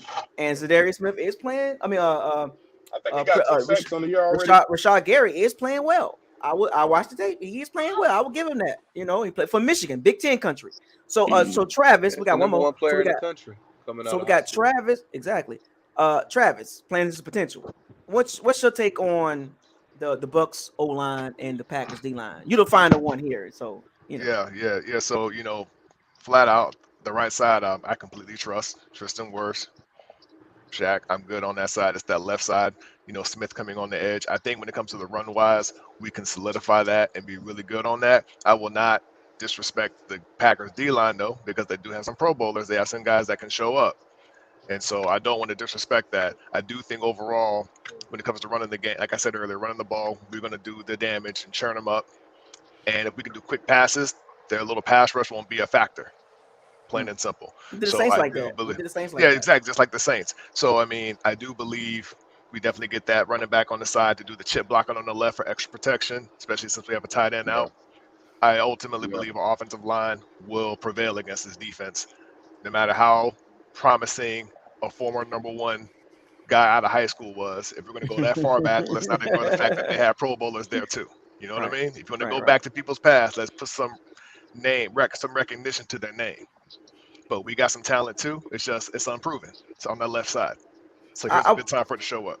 So I'm surprised nobody has mentioned this part. I'm very shocked that nobody mentioned this. The Bucs ran a lot of 2 or 3 tight end sets when they ran the ball. Yeah. I'm surprised nobody. I thought Big Buck did. Big Buck mentioned about how they had 2 tight ends. But yeah, I'm just saying nobody really dove into that because I'm watching the all 22 right now, and they usually line them up on the same side, and they have Cole Keff behind Cameron Brate and Tate Otten, and that signifies a run. Like every time they do this, it's a run for most of the time. Like I'm literally watching this. Like they run a lot out of that formation. I was gonna go into that. That's why I had asked how do y'all think the approach would be with that one guy possibly being out, the other tight end. But but you guys wanted me to just keep it. Where is Kyle Rudolph? He ain't gonna be no different. $6 million waste. Can we just not talk? Let's stay. I mean, he was healthy. Let's scratch last week. Where is What's the deal with that though? Anybody got any insight on that? We don't care about Kyle Rudolph right now. We actually do if it's $6 million attached to his name. Hey, it ain't my money. Real talk. But I mean, well, I'll say this. I mean, if he's gonna, this is a game, he got to do it. Then I get it, $6 million, but to be a healthy scratch, so I get it. Because Beasley looking bad with the little secret helmet, the little secret footage of him losing his helmet. I hope that was a joke because that looks bad. So Byron, you've been coming in and out. I don't know what's going on, but what's your take on the Bucs O line versus the Packers D line? What's your take? You got any fresh approach there? Honestly, I think it kind of goes back to what Travis was saying a little while ago with the whole fact that we're down a tight end, and how you just mentioned the 3 tight end set. And I mean, realistically, this game's gonna come down to keeping the ball out of Rodgers' hands. But honestly, I really think we're going to lose this game. And the reason why I think we're going to lose this game is because we're not going to be able to stop the run. I see the Saints game, they didn't have Kamara, so it literally was just Ingram. And then we're dealing with Dillon and we're dealing with Jones coming full force. And this last game watching the Packers, they look like they figured out balancing that run attack with the 2 of them. And I said it 3 weeks ago, I'm going to say it again. We screwed up by investing our money in Hicks because I knew he was not going to stay healthy. So now that he is no longer in the middle of that defense, and we just have Veas big behind and Nochez sitting there, I literally can see the Packers running for easily 130, 120 on us. As crazy as it sounds, this is one of the games, like my man said earlier, I expected us to lose. So we'll come out the gate 2-1 with this one, but I don't see how we walk out of here Sunday with a win when we can't stop. We're not going to be able to stop that Russian attack. That Russian attack is going to be a problem. At home? At home? Yeah, bro. I don't know about that. Yeah, he crazy, bro. Ain't no 130 nothing, bro. We ain't giving up no 130 on the ground, bro. We ain't giving. I don't remember the last time we gave up 100 yards. When was the last time we gave up 100 yards? We're not giving up no 130 on no ground, man. No, we're not. You could make a case when Nacho was in that the run defense got somewhat better. The run defense was actually better with Nacho in the game. Yeah, Nacho in the game, the run defense was better than Hakeem Hicks. And to be fair, that Chicago Nacho is not defense a pass rusher at is all. not that Chicago defense is not what it was 2 seasons ago, 3 seasons. It's and especially when Aaron Rodgers plays them, when he's flicking and double checking and pumping at the crowd, saying he owns them. They got a bunch of other issues, so I won't put no stock into that. bro. How many And plays y'all explain expect? to me How many what did the Packers do after half? What did the Packers' vaunted run game do after halftime? Please tell me. Please tell me. And what No, game? When the Bears made They adjustments, played please tell me. Well, I can. how many? You said what did the run game How do? Because many? I mean, it looked like it continued. Because I After got Aaron halftime, Jones in my. It was still running. They were still running the How? ball. They still was running the ball. they wasn't doing any. How many points did the Packers score in the second half? Oh, I think they only probably 7. Because I got Aaron Jones. It I don't think matter it how might have been much they 7. score in one half. Scored It Control the zero. clock. really They doesn't. control the clock though. They had the clock. Yeah. No, the Aaron Jones Bears, is they the won Bears the turned the game. ball over, and they turned the ball over, not getting that touchdown, which I thought he did cross the plane. Those was 2 turnovers that they had. The Packers, the Packers, the Bears made adjustments with they don't even have what we have up front, and they made adjustments to like kind of quarrel that run game. Well, like he said, the issue is this, and this is where I feel like we'll fare well. And I don't know if y'all listen to Buckos. I think that was the day yesterday. I mean, can we address this, y'all? That As our pulling team, that they do. We have better coaching and That's fair. And scheming than the Bears do. That's fair. That's fair. That's fair. But that pulling, And that also, pulling, if you want to do a compare and contrast, like how many times did Jameis miss an open receiver? A lot. And then you think Aaron Rodgers is going to miss an A open lot. receiver? Aaron Rodgers gonna take that check down. He taking that check down. well, taking but, that here, back but, down. here, but here's the thing. But you know why they kept it on the. But you know why they kept it on the ground. Did y'all see week 1? His receivers dropped everything perfectly. He cussed them out on the sideline like Brady does when we don't do well. Yeah, but They that's kept the week ball 1. on We the in ground. week 3. You think they're going to keep doing the same mistakes? What I'm saying is they kept the ball on the ground. You think they're scared of the secondary of Chicago? If anything, that's the weak point. Why run at them? That's the weak point of Chicago is the secondary.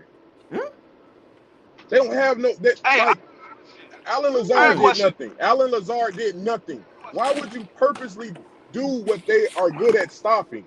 His receivers, man, he ain't got no report, bro. They just picked up a dude off the couch. He will be playing this weekend. Hold on. What's the defensive rotation on Sunday? What's the defensive rotation on Sunday? I can't. Your phone going in and out. I said, what's the D-line rotation on Sunday for us? So the rotation is you got Nacho, Vita Vea, William Golston, Joe Tryon, Shaq Barrett, the outside linebacker. Logan Hall. They're part of the Dietrich Sanat. They activated him. So because of Hakeem Hicks is hurt, so it's not the world beater rotation, but it's solid. You know what I'm saying? And I think they put Khalil Davis back on the. Yeah, is Khalil Davis playing this weekend? He might. No, they put him on the practice squad. Nah, he on the practice squad. I think Dietrich's not going to play. But as far as the D linemen, the DLs, the lineman itself, it's not like all pros and pro bowlers outside of Vita Vea, right? I mean, but outside linebacker, Tryon and Shaq Barrett, you know, they outside linebackers, but you don't consider them D linemen. But that's the rotation, if that's what you're asking, you know. And how many plays does Vita Vea need to have out there in order for us to be successful to stop the run? Because we talked about this a couple weeks back. 55% of the plays need to be out there. You think he got that? He played 68% of the snaps last week. Well, there you go, right he there. played 70% of the snaps last week. There you go. Vita been quiet. Okay. He's fine. Yeah. No, he's fine. He's fine. There you go, right there. But y'all know nose tackles. Y'all, we still. Then our safeties, man. You know, they're gonna play a little closer, bro. I'm fine with that, bro. I'm fine. Just stop the run. We'll be all right. They're gonna do that, but I'm just not. If we win, that's great. I'm fine with losing too. I predicted this loss, so I mean, we're supposed to lose at some point. Yes, I heard somebody say 3 picks. I'm not gonna be banking on that. That's not Aaron. Nah, hell no. I ain't say all that. That's like that. 3 picks. I think I was listening. I heard somebody say something about picks. Like we cannot bank on that with him. Like that. That's not his thing. Nah, We've done no. it.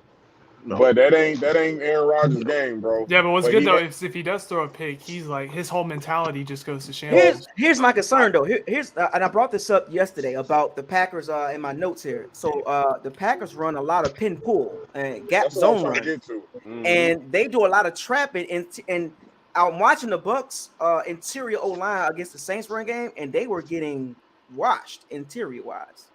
And the Packers run a lot of that, the wham and the bullpen, and they can run inside and outside with that. But because Aaron Jones got great vision, he can jump cut to the outside or he can break it back to the inside. He's a much better runner than Leonard Fournette. Like, I think we can agree with that. I mean, so it's gonna be interesting to see how the Bucs manage the pin pull gap runs that they and the RPOs, because Aaron Rodgers will pull it. He will pull it and run it and throw it at the same time. So we got to be careful here. Like, not saying it's not gonna be all crazy, but I'm just saying, like, this ain't the same. This not the Saints offense. This not the Cowboys offense. This is Aaron Rodgers here. Well, like, if you want to it's win, Aaron Rodgers, but to be fair, hold do- on. To be fair, it's Aaron Rodgers. I hear what you just said, but to be fair to the Cowboys, they still had the same coordinator, still had the same staff, and they were the number one offense last year. They got They no were better receivers, than the Packers. They were better than the Packers. I'm just You saying, schematically, we played. That was with Amari Cooper and Michael Gallup. You forgot to mention that. But we still got to throw the scheme in there, because Kellen Moore still is a really good play caller, and he has that offense looking good. I literally was at the game. It was horrible. So I know I was there too. Yeah, I was I there was too. there. It was horrible. bad. I was there too. That offense was horrible. I just think our defense was just even in week 2, they didn't do much with Cooper. The Bengals choked that game. They didn't turn up. Cooper Rush, they wasn't. He game managed it's on horrible. their defense. They don't have the weapons. Is the Bengals defense, is the Bengals O-line rated higher than us from a namesake? No, it's just not gelling right now. Okay, it's early. I'm just checking. You said a namesake, maybe. Yeah, from a namesake, maybe. Because what the Cowboys just did to them. What? I'm just saying, bro. So yeah, nah, bro. What receivers we have playing on Sunday? So same thing Aaron Rodgers got. Nothing. Same thing Aaron Rodgers got. Right. Wait, I think Julio's going to play though. That's questionable. I think he'll play. Russell Gage is better than everything Aaron Rodgers has, and I think it's just his hamstring, man. It's hard to, them things so dang on iffy, man. That's why I don't think Godwin but he's been. I guess he's been questionable. I know he's out. I broke it down for you. The Bucs passing game is not good, and that's just because we're not healthy. So as far as this game, I'm not banking on the pass game to be all of a sudden just world beaters. I feel like the Packers feel like that too, man. It's just not. They don't have nothing right now. Yeah, I mean, Devontae Adams was a big. That's a big loss. If we're gonna win, we need to execute on the screenplays, and we don't run that a lot though. We don't run on the screen. But I think we did it a couple times last week with the Saints. But we do it, but we do it with him. freaking Julio Jones. We do it with Julio. We do it with people we're not supposed to do it with. Because I'm watching it right here, and it's like these screenplays that the Bucs run. It's usually tunnel screens. They're horrible. By the way, they're not successful here, man. I'm we're looking at gonna have to be right creative here. on that. If we win, we got to be creative on that and some short passes. And the run game. If we want to all win, three of we those just phases. we need Sue out there on the D line. He has to push Aaron Rodgers twice, and the game is over. I'm literally watching. I literally watched the offensive set for the Bucs. They had Darton. It was Darton, Gage, and Bashar Perriman. And I watched them all run their routes. And Miller too, right? Now, just for one particular play, I'm just watching the all 22 right here in front of y'all. Wow, that's horrible route running. This is why Brady's frustrated, because these guys can't get open and can't catch. And if you watch that, I'm gonna be real with you. Brady wasn't really under no pressure like that in that Saints game. Them dudes just can't catch the ball, bro. Like it's bad. It's bad. Especially to go get Cole Beasley. It's bad. The target. Well, that's why I say the Packers D line is greater than the Saints D line. So that's my opinion. I don't know, but I don't know. I don't know. They about can't that. even. I mean, we can agree to I disagree. agree. They're good. I agree. That's my opinion. Yeah. Minus Cam Jordan. Jordan, the Saints really D line don't really have nobody outside of Cam Jordan. Davenport is good. I mean, he does his job. I haven't heard Davenport at all last game. I mean, you didn't hear nothing from the Packers either, because they get ran over. They've been getting ran over the last 2 weeks. So, I say the Cowboys D-line gave us more of a hard time than the Saints D-line. I call that one too. So How? Well, Micah the Bucs had 100. gave us a hard They time. had the Bucs had 120 something plus yards rushing against the Cowboys D line and had 72 Yeah, against the bro. Saints. So Yeah. that's not how that works. Micah Yeah. Parsons. That's not how it works. When we got QB obvious, pressures, that's what I'm talking about. But as far as running yeah, we game, got that's obvious different. passing Yeah. down. I agree with that. Yeah. So, who's the? We better I mean, what? hamstring Lenny don't show up on Sunday, or we gonna be in some trouble if Lenny pull that hamstring come Sunday. You know how I feel about Lenny and that hamstring. It's bound to happen eventually. This might be a Lenny pull that hamstring and he out. This injury game is gonna be tricky, man. I said this last game. The Bucs must come out this game healthy. I'm telling y'all, man. But keep every saying week, it. man. And we getting by. We getting by. I thought we came out of the last game pretty healthy. That was a real physical. Yeah, game. that was really what I was worried about with the Saints line. I wasn't really too much worried. Like, if we lose, okay, but how many players are we going to lose in that game? I just don't see the Green Bay game going that rough. Like, to the point where and the younger too, Preston Smith, man, come on, bro. Yeah, but they don't ever have. I don't understand why you that's just been the knock so on them. I really don't get your don't you know they all like the narrative on them is why you guys don't play physical enough. You get bumped out of it's just pretty. Just everything is just finesse, bro. They're a good team. I'm not gonna knock them. Nothing about them is trash. But physicality, I'm putting that with the Saints. I'm putting that with the Saints. 49ers football. I guess the Pittsburgh, not today's. I guess I might need to go back and relook at what I thought with Pittsburgh. But teams that, man, look, bro, it's gonna be a bloodbath. I'm not looking at Green Bay like that, man. I don't like the Bucs screen game. What? Huh? I don't like the Bucs screen game. I'm watching it. Are you watching it? Yeah. Oh no, it's horrible. We It's execute horrible. on the screen game, Isaiah. I'm telling you, we Hey, might have a good somebody chance. burst. It's very predictable too. Our screen game is so predictable. I should pull it up right now. I should pull it up where everybody can see it right now. If you look at the play before it starts, look how like predictable that screen. Let me see if I can pull up. Let me see if I can pull this up. Let me see if I can pull this up and everybody can see. So predictable. It's pretty This bad. is all It's pretty 22, bad. folks. This is all 22. Yeah, all it's pretty 22. bad. I mean, it looked good when Godwin. So we gonna all see When Godwin is in there, it is this. good. We gonna all. I mean, if I can get it That's going, true, we because gonna everyone's all- focused on Godwin. we gonna all watch this together. Literally, Oh Lord. y'all about to It's gonna be embarrassing. Oh Lord. How we When we threw it to Julio, I was like, no, his knee. Don't throw him. He don't need screens. His knee. Don't throw it to Julio. No more screens with Julio. Wait. He didn't get hurt on his knee because of the screenplays. He got hurt because of that long ball. I know, but I was thinking about the injury on the screen. Like, no, that's too much contact. He's got to be down the field streaking. Please, that's all he needs. Streak him only. Well, that's how he got hurt down the field. Yeah, you're right. Actually, that big long ball that he caught, he landed on his knee. I really think he just bruised his knee versus he actually did damage to his tendons. That's more of a bruise factor, in my opinion, which is why I think he'll come back this week.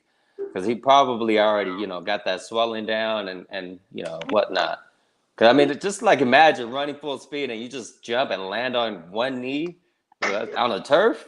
Man, that camera image, when they zoomed in on him running for that ball, he did look like he was trying with all he had. I'm like, damn, bro. As a matter of fact, Next Gen Stat said that was one of his fastest routes in a while. He went 22 miles per hour.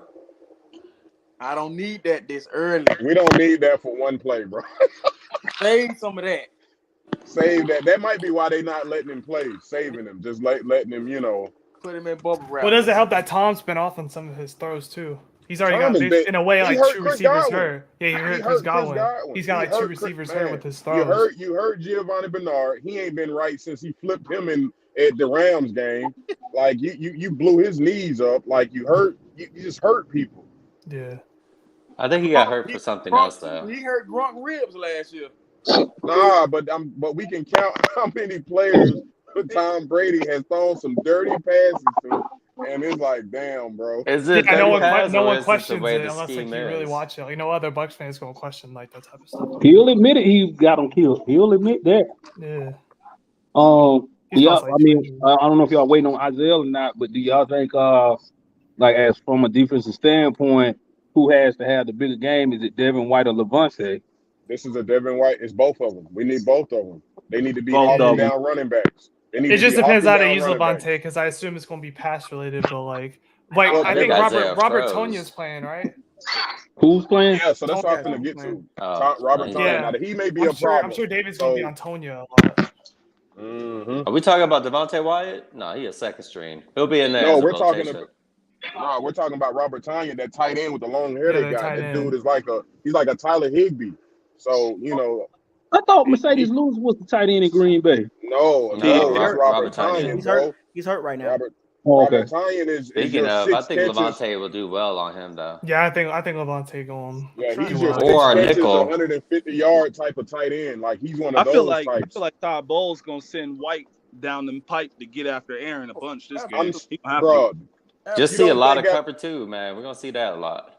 It and just you gotta depends, look because at if he this. does that and then Levante's on Tonya and they got like the two backs in the backfield, it's gonna be a problem too. A lot of Tampa two, cover two. And you got to We're gonna look see at that. it like this too, man. Brady, you got to look at it like this too. It's a hot take, but Brady probably is not going to be losing to no Aaron Rodgers, bro. That's a personal little competitive Oh, beef. They got their man. little His 3-1. final year I'm too. just saying, man. That's the dude they compare him to. QBs don't play Brady against probably each don't other, like man. that. Damn. I know they don't. But mentally, they want to leave the field with the dub, though. I'm trying to timestamp these plays here. I see it as this because mainly when Tom if anyone throws an interception, usually when Tom throws an interception, he's cool. But if Aaron throws one, you mess with Aaron mentally. Man, He don't come back from these picks. He loves statistics. He don't get him on the ground, bro. His whole body. Get him on the ground. out. Get him the fumble. If you can get one pick on him, you have that over him for the rest of the game. Yeah, because he looked bad when we played him with those 3 picks. Yeah, man, you could tell he was like, "Look, I'm just trying to get through these quarters and get on the plane. I'm sick of this. I'm done." And his whole body language changes every time. If the wide receivers do drop passes, then that's going to piss off Aaron Rodgers, and then maybe we'll have the edge. Maybe. What? Huh? What he was popping before the game? What they say he be popping he be popping Xanax or something like that. I don't know how true that is, but they say he be popping all kind of stuff before the game. Man, he got some stuff Rodgers? going on right now, bro. No way, really? Yeah, like he said, because he talking about he went overseas this offseason to India and found something. Oh yeah, he did. That was off season. That's not during the season. But hey, he's still in his I have heard of that. He didn't get vaccinated, but he said he did. So I mean, that'll be he popped one of them, he might just be like, man, the head with this game. Quick. Yeah, I'm telling you, because some games he just check out, bro. He's the worst at that, man. You can see it where he is a little emotional. Yeah. And still has top 3 best arm talent in the league. Oh yeah. Most definitely. Again, can't take this dude lightly, bro. That's true. How it seems, not at all. I want our team to win so bad, but I just feel like we'll lose this one because we are so banged up. This is gonna be the L we take early, man. Bro, you guys are sleeping on our need defense, man. Y'all sleeping on our defense. I ain't gonna lie. Yeah, that defense, man. We've given up 13 points in 2 weeks. Like, let's just ride off the fact that our defense this is gonna be giving them 0-2 vibes, bro. Like, it's gonna be as easy as the Cowboys game, bro. I promise. It's gonna be as easy as the Cowboy game. Yes. Real talk, Perez. Yes. Okay. It's gonna be as easy as the Cowboys game. Watch what I tell you. I said I picked the Cowboys game. I picked the damn Saints game.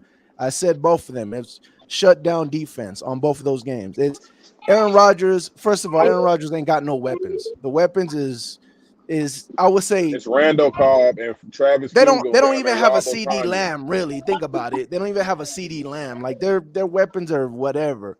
Aaron Rodgers can't do nothing with those weapons. That's one. Their defense ain't nothing. Their defense is nothing. They don't have a Micah Parsons. I got a question. Go ahead. Well, they do got a cornerback that's about to take our best receiver away. It don't matter. I know that. It ain't like we throwing down the field. We're gonna do a whole bunch of dink and dunk and probably run the ball on them like the Cowboys. Who is that? Jair Alexander over there? Isn't that who that's over there? They got Eric Stokes and Alexander. Give me a corner. Yeah. So Perryman gone. Amos? You Damn, can bro, forget. the disrespect. But like I said, we're gonna just run the ball just like we did on the Cowboys. Amos had It's like gonna be the one same good thing. interception, bro. We'll run on them. They got no pass. They not gonna be able to. Hold on, Perez. How many yards do you think Lenny gonna have on Sunday? I don't know. Probably. What do you have on the Cowboys? This might be a Rashad White and Lenny, bro. 120. Say the same thing around there. It's gonna be the same game, bro. It's gonna be the same game. Again, not only is their offense they got no weapons offensively, but Aaron Rodgers, bro, he's a bully. Yeah.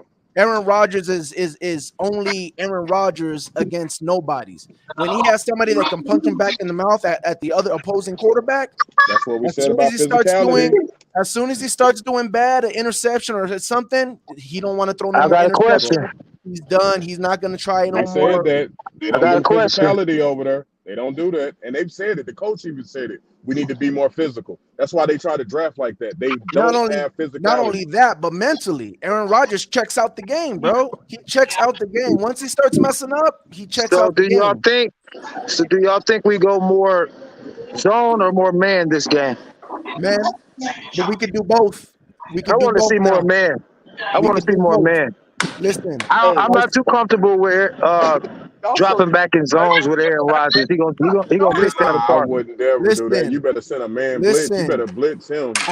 Listen, when I tell you guys, our secondary is playing at a high level right now. Look. Zone Let's make this clear. Let's make this clear. We are all over the place. The Packers and the Bucs, right? They're two different teams, right? As far as what they're trying to do, it's a whole as a team. The Packers were always known for Aaron Rodgers, right? They weren't known for their running game, but the Packers made a switch. They are running the ball very well. Period. No matter how you feel about that, they're running the ball well. They're fourth in the NFL and running the ball, so they will run the ball at the Bucs.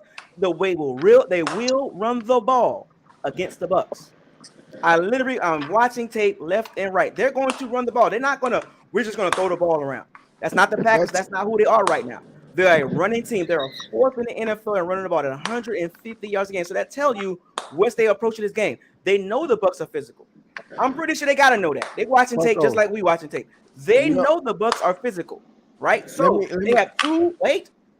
They have two running backs. I got it. I got you. Relax.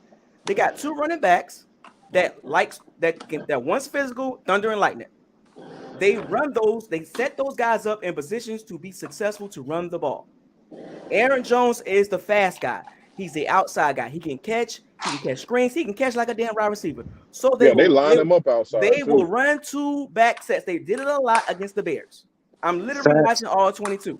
So they're going to test the Bucs in multiple ways. It's not just Aaron Rodgers going to drop back and throw the ball. They're going to run RPOs. Like I told y'all this. They ran RPOs against the Bears to keep the Bears honest because Aaron Rodgers is mobile. So let's make that clear. And like I said earlier, Aaron Rodgers is not. If we are banking on, I don't know what's going on with the background. If we are banking on, like I said earlier, we can't bank on Aaron Rodgers to turn the ball over. He's very conservative, and y'all mentioned this earlier. He don't throw into crazy coverages. He will take a check down all day. He will take those little bubble screens, or those tunnel screens, or those screens that they run with Romeo Dobbs, and every now and then he might throw a deep ball to Sammy Watkins, who's not playing. He's out. So that's a deep threat that they don't have. So a lot of the offense. Well, they still got Watson. Let him finish. I'm gonna rebuttal all that. We ain't finna argue here because I see what you about to do. I'm not arguing. Ain't no, we ain't gotta do all that. So I'm just gonna tell you what you're saying. Go ahead. We ain't. I'm telling you facts. I got all 20. I got you. I'm literally watching this. They run two back sets, and if I'm lying, tell me I'm lying. No, I'm not. You're not lying. They run two back sets. They're going to run the ball first. They are not a passing team right now. In week number 3, they are a running team. So the Bucs defense is elite. Let's get that clear. Do we agree with that? Oh yeah. Okay. So the Bucs The only thing they're struggling on right now, as of right now, and they will clean that up, is the run fits. I'm literally watching this. The run fits are a little off. Granted, Hakeem Hicks, that when he was in the game, he wasn't a big difference. But the run defense will get better. The Packers will have a hard time running the ball on the Bucs. They will, but they're going to try. That's the point. Now, I got the Bucs winning, but we ain't at that part yet, right? We ain't not at the prediction part yet. So I have the Bucs winning, by the way. But the Packers will try to enforce their new scheme, which is run first. And that's not what the Packers have really worked from the history. So this is new for the Packers to run the ball like they're running now, which is surprisingly. It's the receivers. Due to the fact that they don't have receivers, they're going to run the ball first. Now, if we shut them down on their run game, which will eventually will, then now we're going to man up because I don't believe in their receivers. Their receivers are not good. Yeah, they got Randall Cobb, the old wily veteran. Yeah, they got Alan Lazard. Not sold on him. Not sold on He just the came off Jet. an injury. Right. And Christian Watson. And he's questionable. Christian Watson, too. Christian Watson, he's questionable. So their receiving core is not going to be as much of a threat that y'all think they might be. Now, don't get me wrong. Green Bay is probably a playoff team according to their division they're in. So, I mean, I'm not a believer in Minnesota. I'm not a believer in Chicago. And I'm definitely not a believer in the Lions. So most likely, Disrespect the Lions? Yeah, I'm not believing the Lions, man. They got It's the Vikings and Lions division, bro. Y'all believe that biting kneecaps off, man? Come on, man. Rah coach, man. You ain't been watching HBO Hard Knocks, Isaiah? Hold on. They're literally the highest scoring team right now. No. Look, the Panthers did this last year. The Panthers did the exact same thing last year. They started out real hot, and then when It's Detroit's year. After about week like 6, 7, they started falling apart. The Giants like that too. The Lions, they all doing the same thing. Okay. Can I say something, Buccos? Oh yeah, I'm almost finished. Okay. So going back to the game, the Packers are most likely a playoff team, and they've been going for a long time. Obviously, the quarterback situation it's been helping them, but they are a playoff team. We don't have any reason not to think they are not a playoff team. I mean, if they're not a playoff team, by all means, speak your piece. But based on history up until this point, you pretty much can pencil them in the NFC North because I don't believe in the rest of those teams. I don't believe in Kirk Cousins. I don't believe in Jared Goff, and I don't believe in Justin Fields. At the end of the day, the Packers have the better roster out of all those teams. So this is a playoff game for the Bucs in a playoff field, right? You know what I'm saying? Like two teams that are Super Bowl aspirations. Because you think Aaron Rodgers coming in here to we just gonna try to win the game and not get to the Super Bowl. They trying to get to the Super Bowl just like we are, because both our quarterbacks are pretty much on their last legs. I mean, let's be honest. You know what I know about Brady. This Friday his last year, most likely. I'm just saying. And Aaron Rodgers, he ain't got much time left because he ain't playing till 45. So this game is important for both teams for a seeding purposes, in my opinion, based on how things are going to go as far as, because I got the Bucs winning the NFC South. You know what I'm saying? That's just me. But from a seeding perspective, we got to win this game, which I got us winning the game. So at the end of the day, it's going to be a good game. It's not going to be a high-scoring game. I know that. It's going to be a tough game, and the Bucs going to pull it out. Not a high-scoring game. So I mean, I don't know. I don't think it's not a panic button against the Packers. And much due respect to them, but we got a better overall team right now, even with the injuries. That's my opinion. Yeah. So here's what I would say as far as the whole they're gonna run the ball on us, right? If you guys know about the Cowboys, last year the Cowboys, Dak threw a whole bunch of yards on us and they lost the game. They've been saying for like the last 2 years, the Cowboys don't win when Dak Prescott goes off. When Dak Prescott's throwing that thing, he got all these yards. They win some, but most of the time they lose the game. The times that they win the game is when Zeke goes off. That's when their winning percentage shoots through the roof. There's just certain teams that win a certain way or can win a game a certain way. You could have a good game plan of doing this, but if you can't win the game like that, then you can't win the game like that. Fast forward to this year, right? You listen to a lot of Cowboy fans. What did a lot of them say? I don't know why we stopped running the ball. We were getting yards on, blah, blah, blah. They stopped running the ball because they know you can't beat the Bucs running the ball. You can get yards on them. Okay, you got a good, nice little first down. Okay, your little 3 yards here. 5. You got another first down. But when the Bucs say, okay, hold on, enough running. You're not running the ball no more. That's just what it is. You're not going to run on the Bucs. So it's the same thing. If you listen to the Saint fans, what do the Saint fans say? I don't That's know kind of why you last stopped. year, though.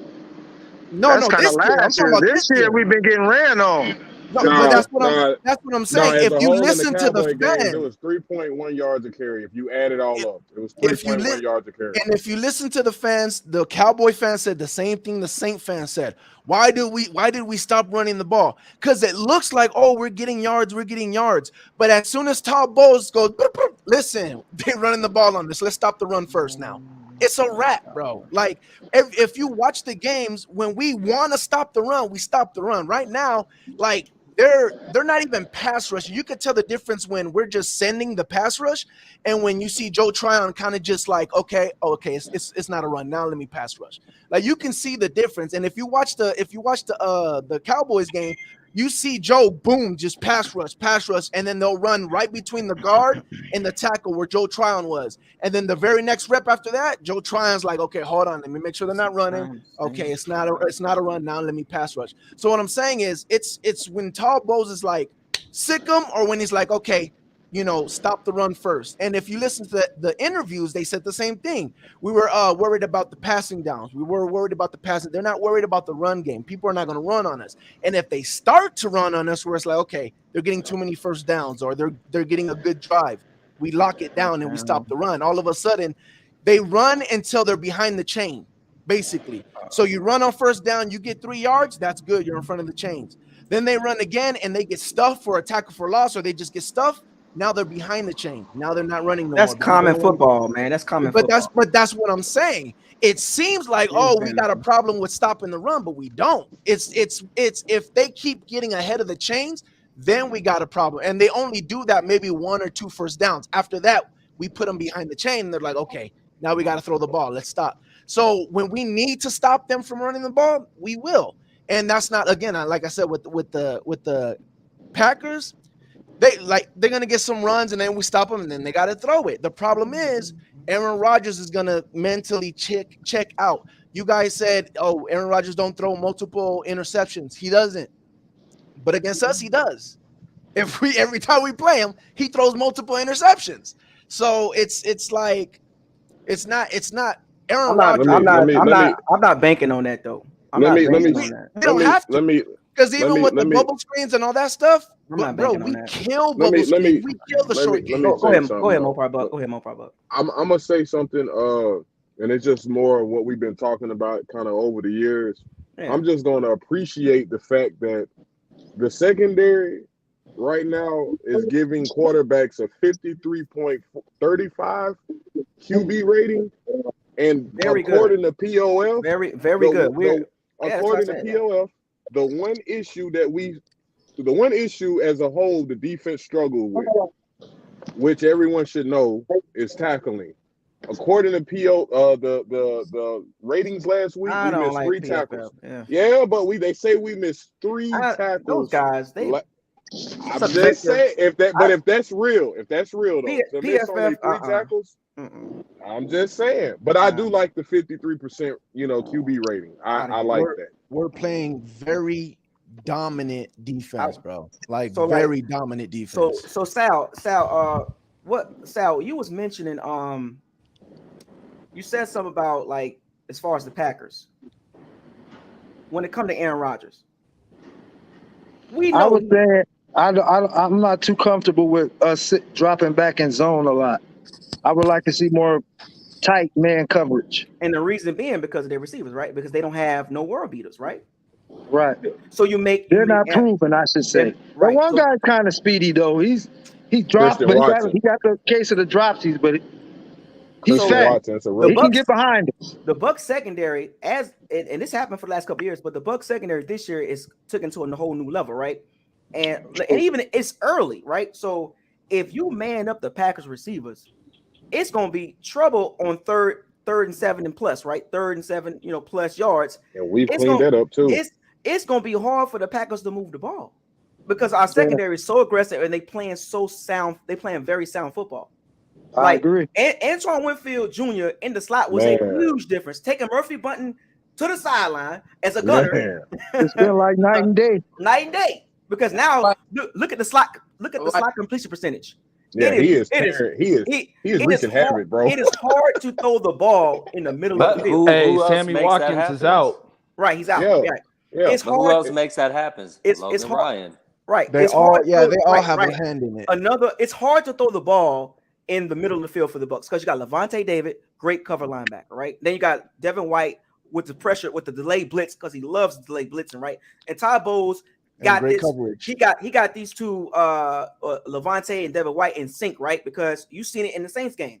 The fake blitzing, delayed blitzing, the stunts and all that stuff like that. And you seen that one play with Levante and Devin White, they both rushed and White peeled back and Levante paused and McCoy or Pete went the other way, and then Levante David got the sack with Keanu O'Neal with that BS call, that personal foul call. That was the play that Levante David blitzed and sacked Winston. And Levante David is not a heavy blitzer because in this defense, Devin White is the heavy blitzer. We all know that. We see that because Devin White is always downhill. He hasn't been the heavy blitzer because we needed him in coverage. Devin couldn't cover before, right? But now we discussed that Devin already. can cover now. So what happens is Todd Bowles even mentioned this in training camp. Like the guys are more comfortable in his defense, and with the upgrades with moving Winfield to the slot and adding Logan Ryan and moving him back to the safety, it allowed Todd Bowles to implement more complex schemes and things that he can do with the nickel package and the dime package, as we've seen with the pick six with Mike Edwards playing safety back there with the robber. It was a cover two look, but it was pre-snap. And then post-snap, he peeled down to the right there in that curl lane and pick six. So Todd Bowles can do way more now with the additions of Logan Ryan and moving Winfield Jr. to the slot. Look at the difference. Just adding those two and chess piece because they both can play the same positions. So the Packers not the same defensive scheme as last year. Right. So the Packers secondary, the Packers receivers, they're gonna have a hard time. And I don't expect Aaron Rodgers to have a great completion percentage, even though he's known for having a great completion percentage. They're looking a little different though the last year or two though when it comes to those numbers though. But you're right, Isaiah. Right, and that's what I'm saying. Like our secondary is too good to allow the Packers receivers to do anything. Isaiah. So in the 2 games so far this year, Aaron Jones has 20 attempts for 181 yards, and he's averaging 9 yards a carry. And then A.J. Dillon has 28 touches for 106 yards, and he's averaging 3.8 a carry. And they both have 1 touchdown apiece. So what that tells you is that's not even the Packers style, and that tells you what they're trying to do coming into the game. But Todd Bowles, they know what's going to happen. They know what the Packers are going to try to do. Center the offense don't have around receivers, bro. Right, they're going to center the offense around Aaron Jones and A.J. Dillon. But wait, they know that. Right, so the Bucs I'm sure that Todd Bowles gonna have these guys prepared to stop. Who did they play week 1? Because they're 1-1, right? They're not 2-0. They Vikings. They play Vikings. Yeah. So and like I said, you know for a fact it's better to probably throw on Chicago than to run on them, and they still did it. They still ran. They did not care. That's how bad the receivers are. Aaron Rodgers was caught cussing out the whole sideline after week 1. They dropped it. They're not good. You gotta understand that's just week 1, and there's no continuity with his receivers. So who was you talking about? Trill G Boy too? Who was you talking about? You talking about somebody in here? So I'm trying to figure out who you talking about. What? Oh, No, he was I talking. get what Okay, so Trill G Boy is talking about Real Talk Perez. Talking about Perez. Oh, he's talking about you, Real Talk Perez. No, we about to find. We about to find out. Ask him, Real Perez. Are you a YouTuber? Yeah, he is. Yeah, so I he's talking about him. I follow Perez. So what's the issue? Nothing. Keep going, Isaiah. To your point. Anyway, so nothing. I don't Yeah, there is no issue. But Keep you brought going. up the message, and you were asking who was he talking about. Yeah, that's what I'm trying to figure out. I was just pointing it out. That's all. Yeah, I just want to make sure the issue is we ain't got no issues in here. We ain't got no smoke in here. It's all about football. Let's go. But you know, over here we don't rock like that. You know what I'm saying? We don't play that game. Everybody's welcome. Yeah, we don't. You wish I agree with you on that was just week 1, but if you don't even try to get continuity in week 2, you come into a better defense now at home. And the way we did just win a very mental. There was a mental win. Mental, get over the hump. That's a very good win for the Bucs to beat the Saints. Yeah, that's like so they're gonna be amped.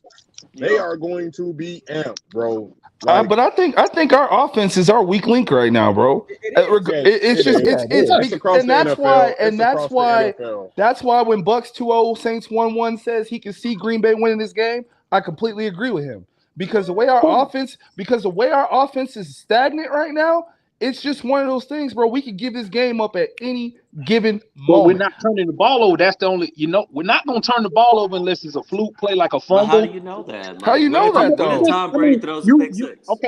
You know the Packers picked Tom Brady twice last on the Super Bowl year, right? Exactly. There was three dumb. I don't want to go back to 2020, but if I'll address it. Those 3 interceptions he threw, he shouldn't even threw them. He should have just took the sack. All of them were ironically on purpose. And we know he ain't taking no sack though. Tom's not getting the sack, bro. He was throwing up. I don't want to underestimate the defense. I mean, much respect to that defense. Wait, hold up. So Buck Nasty, I think you were trying to say something. What were you saying?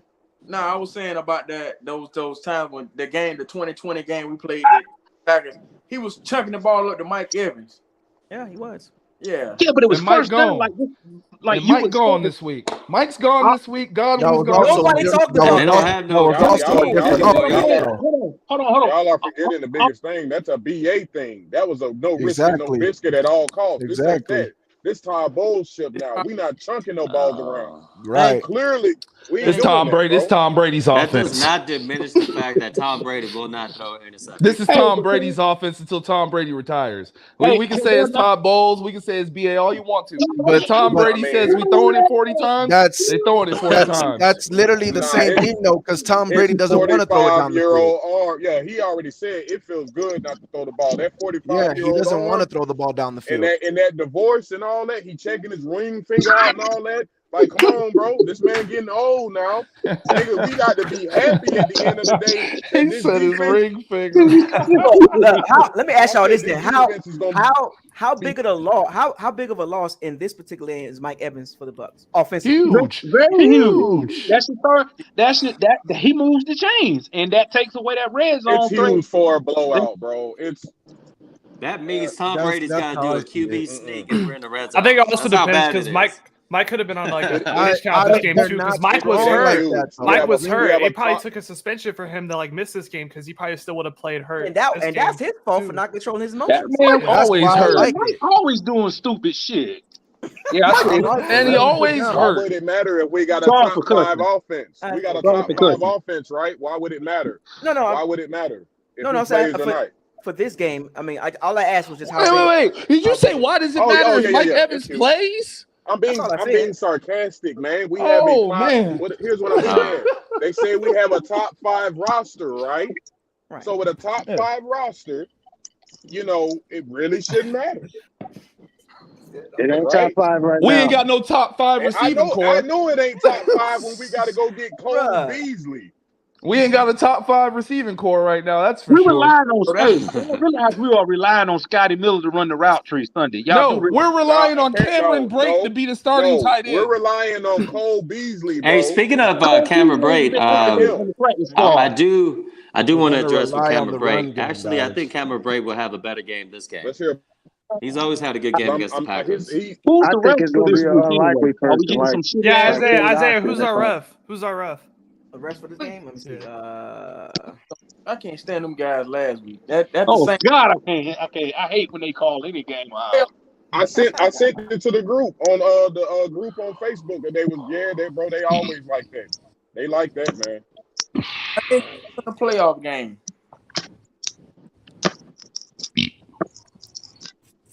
It's gonna be tough to get a fight started.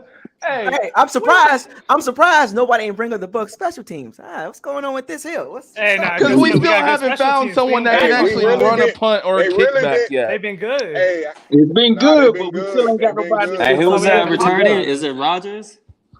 Amari Rodgers, yeah. All right. I'm gonna have to say this: our coverage punting team is really good, really good. So I like far. that new punter we got. I like that punter we got. That's That why boy can boot coverage is it. good. Them boys, Yeah, That he's boy got can some boot hang that time. ball. That boy It's can boot about that ball. booting it and how high he's putting it up there so we can get That there on hang time. time. That's why our the hang time. That's why our coverage is Hey good. Isaiah, another thing that I realized the third down efficiency to get the teams off the field, bro. Like that I'm just liking that as a whole because again, I know that goes back to defense as a whole, but that third down getting you off the field. Hey, I got something for y'all. The referee, y'all asked about the referee. Hell boy, Jesus. All right, so Scott. Damn, that doesn't sound good. That don't sound right. You saying that, and please don't. So Scott Novak, right? He was the ref. I know who that is. Show us a picture. I gotta see it. I'm more of the visual guy. That's the swole. That's the swole dude. Hold on. No, that's Hercules. Hercules. Is that his real name? Yeah, Hercules. That's his So, last name. okay. The road team when he ref went 13-3, and that was in 2020. In 2021, the road team went 9-7. Now he called fewer penalties than the league average. We about to take this L on Sunday just because of the ref. They said he calls less. They said he calls less. So he lets them play out for the most part. He lets them play out. Right. Yeah, he just said he calls less, so that's good for our aggressiveness on defense. Right. Yeah, especially for Carlton, because Carlton be getting He a little handsy. And Andy from Miami, Florida, by the way. Okay. Oh yeah, He we got might that in be the all bag, right, bro. Yeah. We're gonna get him a Alright, Cuban sandwich after the game. We're gonna get him a Cuban sandwich after the game. We got that, bro. We good. Some Third Picado, quarter, everybody here will be chilling. bro. Bocados, yeah, go get Quarter. him a big old devil crab, and we good. Yeah, he good, man. Look. He don't call a lot of penalties, man. So he gonna let the guys play. This man So said now, Bocados. I will say now we saw this happen. It was horrible last week, right? Not calling flag, not throwing flags when it need to be thrown. Now we don't want to do it again. Dude, address that one play where the guy didn't even touch. They call, what was it, a personal foul, unnecessary roughness, and the guy clearly missed the tackle. Yeah. He went right. He didn't touch him. Time out. That was bad. So this is a ref that's gonna let them play and be handsy, but we got receivers that are starting that can't create separation. Do y'all not see how this is a problem? Do y'all not see how that's a problem? I'm speaking from Let them be physical. No, I'm speaking from the defense. I'm speaking from the defense. The Packers secondary is not bad, right? Okay, we got that, right? We get that part, right? Like they fourth in the NFL and yards allowed. We get that.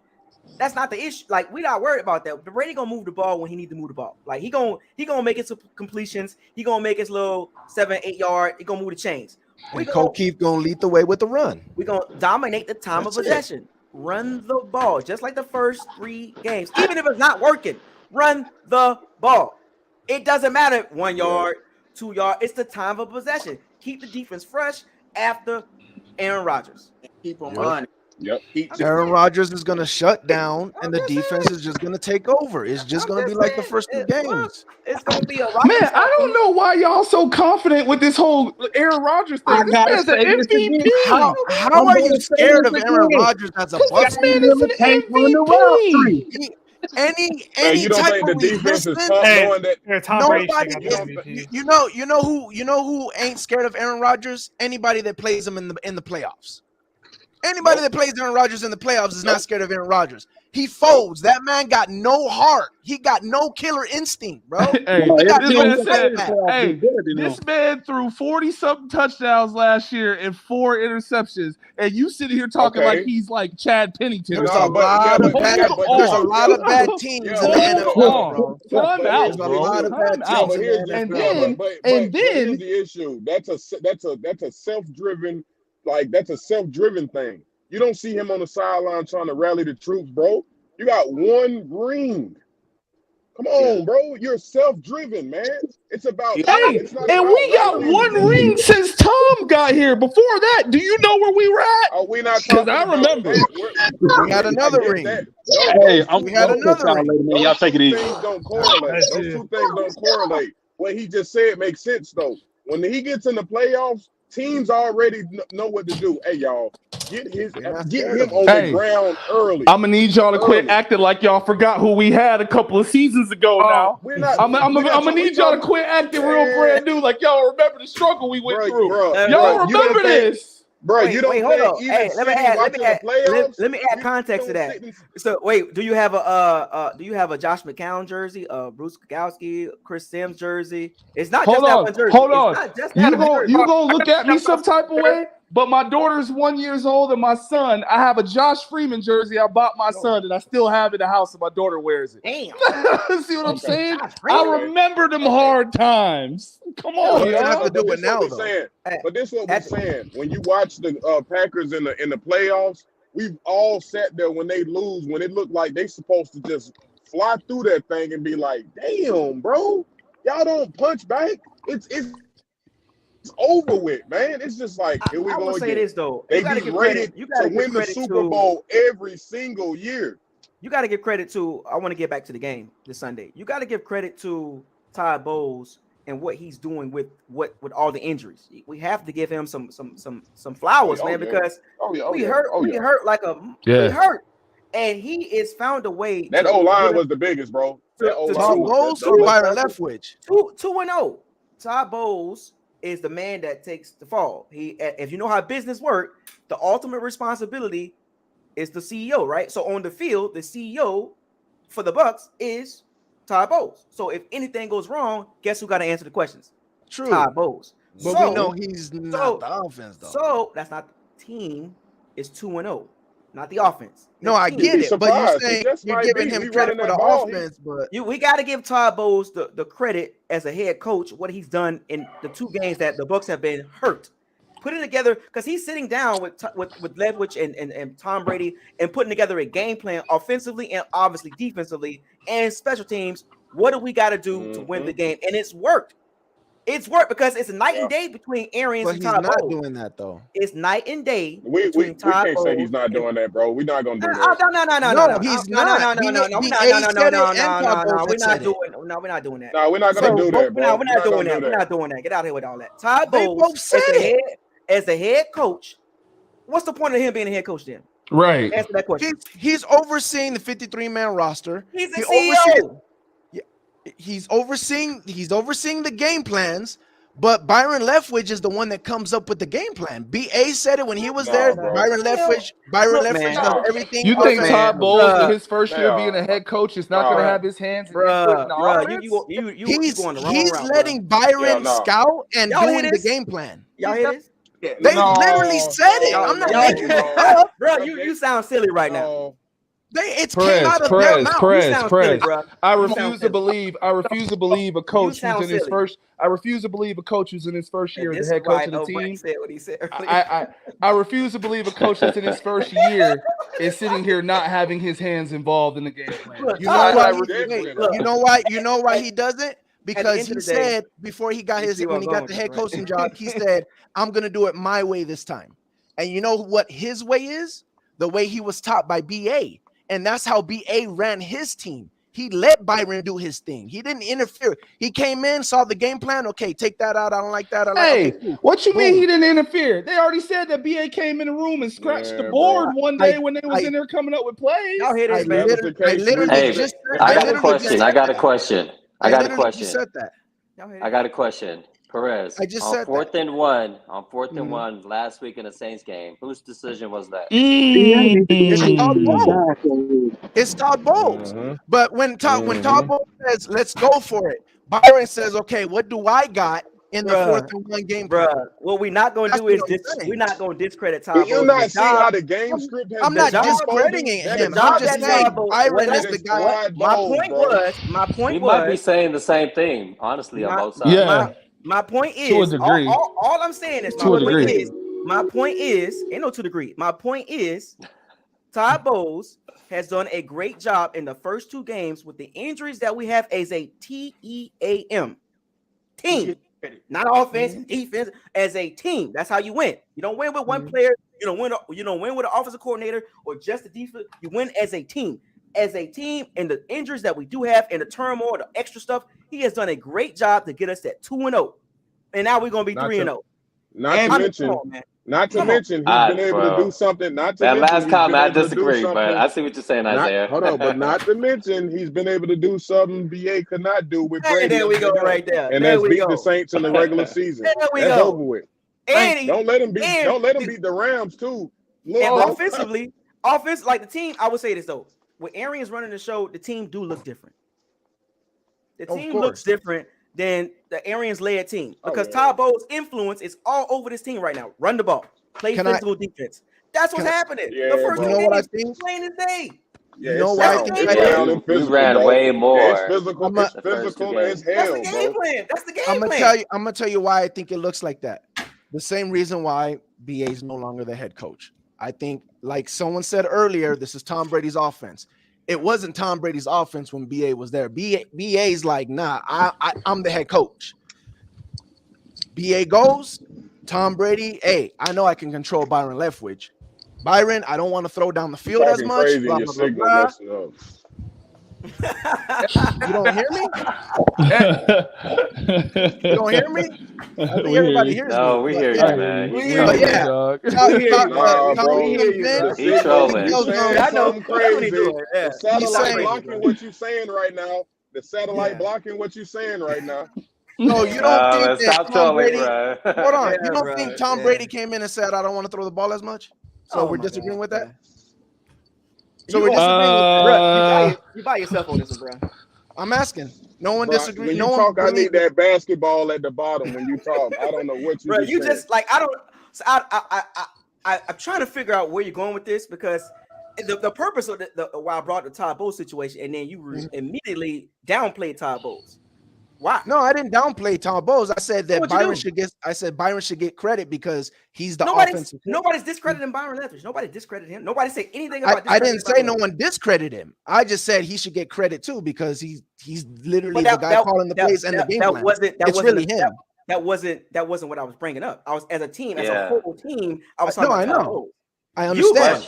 I think we misunderstood the question. That's what no, it wasn't a question. He was saying we should give Todd Bowles all the credit, and I'm like, well, Byron Leftwich actually doesn't. Based off injuries, though. I get it, but we really don't have nothing to do with it. I don't think Byron was talking about injuries. I don't think Byron Leftwich could do anything with injuries. I said give Todd Bowles credit. I said give Todd Bowles the credit. I'm here to say this one more time, loud and clear. Give Todd Bowles the credit as the head coach, all caps. That's what I meant. I ain't meant no OC and no DC. I said it's a head coach that's keeping his team together with the injuries. Now, if you want to go in below that, yes, you give Byron Leftwich credit. Yes, you give Casey Rogers credit. Yes, you give Larry Foote credit.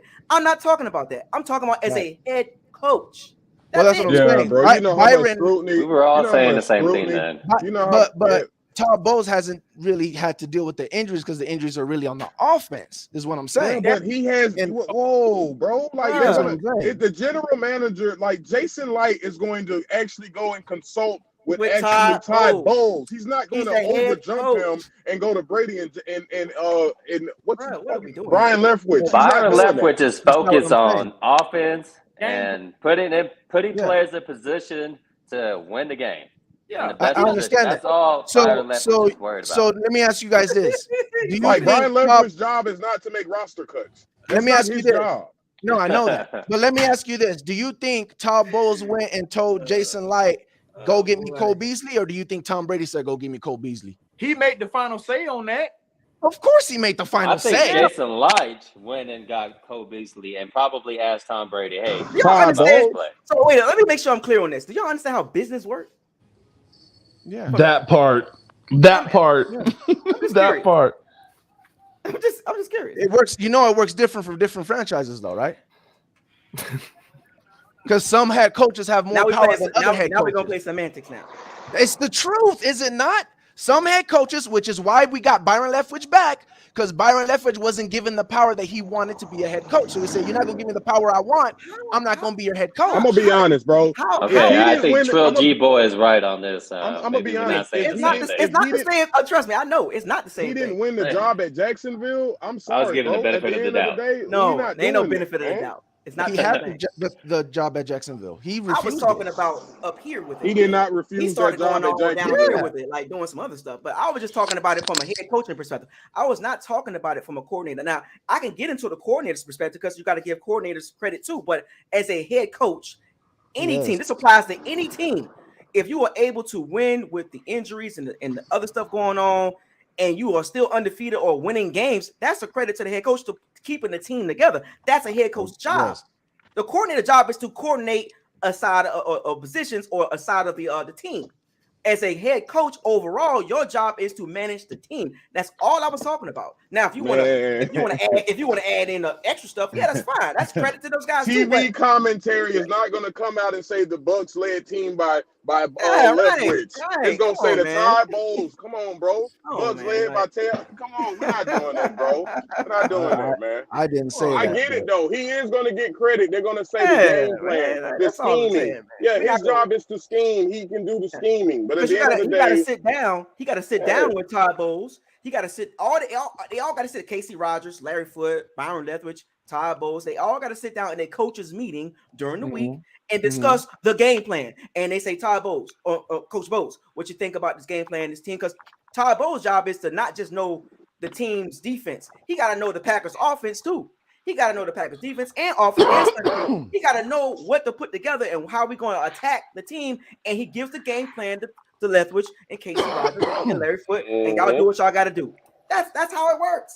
That's how the structure works on the team. Like nobody making decisions on their own.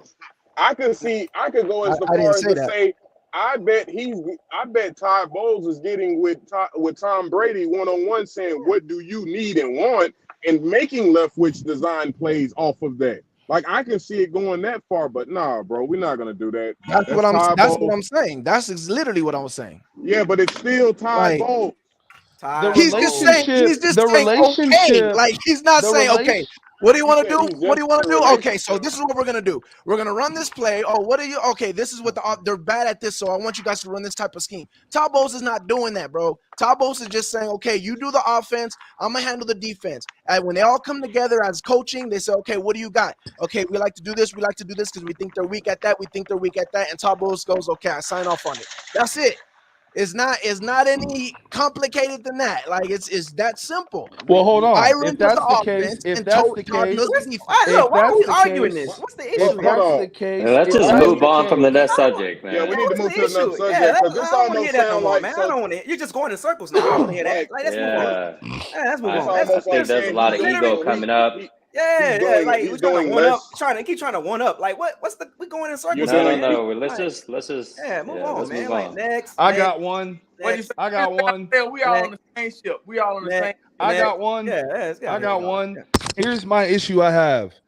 I don't think that white guy that we drafted, the rookie running back, I don't think he understands how to pass block very well, and that's a little bit of a concern for me. Oh yeah, I did. That's a little bit of concern for me because if hamstring Lenny goes down, we in trouble. Oh, you talking about Rashad White? Yeah, he missed a bunch of key blocks last week, bro. That's why I'm gonna cut him some slack. He got thrown into. I saw that too. I'm gonna cut him some slack. They threw him in the fire. He's not ready. What is usually a very rough game. And you know what I like to do? Sometimes you just got to turn and hit the hole. He do a lot of dancing. He do a lot of dancing before he get them feet Lenny going, does that too, though. Who? He did that one time. No, he stopped. Yeah. White stopped. Yeah. He Yeah. stopped. White did that one time, man. Yeah, he did it one time, bro. He did do it one time. It was one time. He did it one time. So what? He only carried the ball 3 times. And also, if you think about that one play when he was dancing around, he did that one time. It was because they was already in the backfield. Right tackle was supposed to block Cam Jordan. Right. And Cam Jordan just kind of went right in. Rashad White is our best running back. I'm gonna just say that right now. What? You know what? Okay, is you trolling now, man? You got to be crazy. Watch what I say. No. Wait. Look, I see what it's going at. Look, what's the issue here? What's the issue with Rashad White and Fournette? What's the difference? Rashad White got more natural hands. He's more explosive, and based on what? Based on what? What do you mean based on what? College. You making the point, so what's your context? Add context. What based on what? Did you see the preseason games? Preseason. Oh my God. So let me tell you what let me tell you what we determined as a Bucs fan. Can't see nothing from preseason. I'm probably Is one that of what the you're telling me, biggest Buccos? believers on this. No, but bro, we're not gonna do that. He didn't do that much in preseason. It's Oh my really his God, college. what is boy tripping? Like, If here's you the see thing. what he did in college and then you see the preseason game, you say, okay, it could translate into the And that NFL. Do makes you him remember what Leonard Fournette that did in makes him better. college? Hold on, wait, hold Do on. you remember what Leonard Fournette did in college? Let me make sure I understand. Yeah. I don't want to prejudge. Let me make sure you saying What? Rashad White is better than Leonard Fournette. No, He we're not will gonna be do that. better than Leonard Fournette. He's gonna be Will our be. best. Oh, okay, bet. okay. I thought you said he. We misunderstood the question. He will be. That's why I wanted to Okay. make sure and make sure I understand before I say anything else. He will be He better gets than the Leonard snaps. Fournette. He's gonna be better. I may make the judgment call and say he might be a better pass catching back right now, given the opportunity. Until if now that's wishful thinking. Until he gets those on snaps. pass catching, yeah, he got to get the snaps on the pass. Put it like this: we can't say that now. if Leonard Fournette gets hurt for 3 weeks, it's gonna be hard for him to get his job back. Put it like that.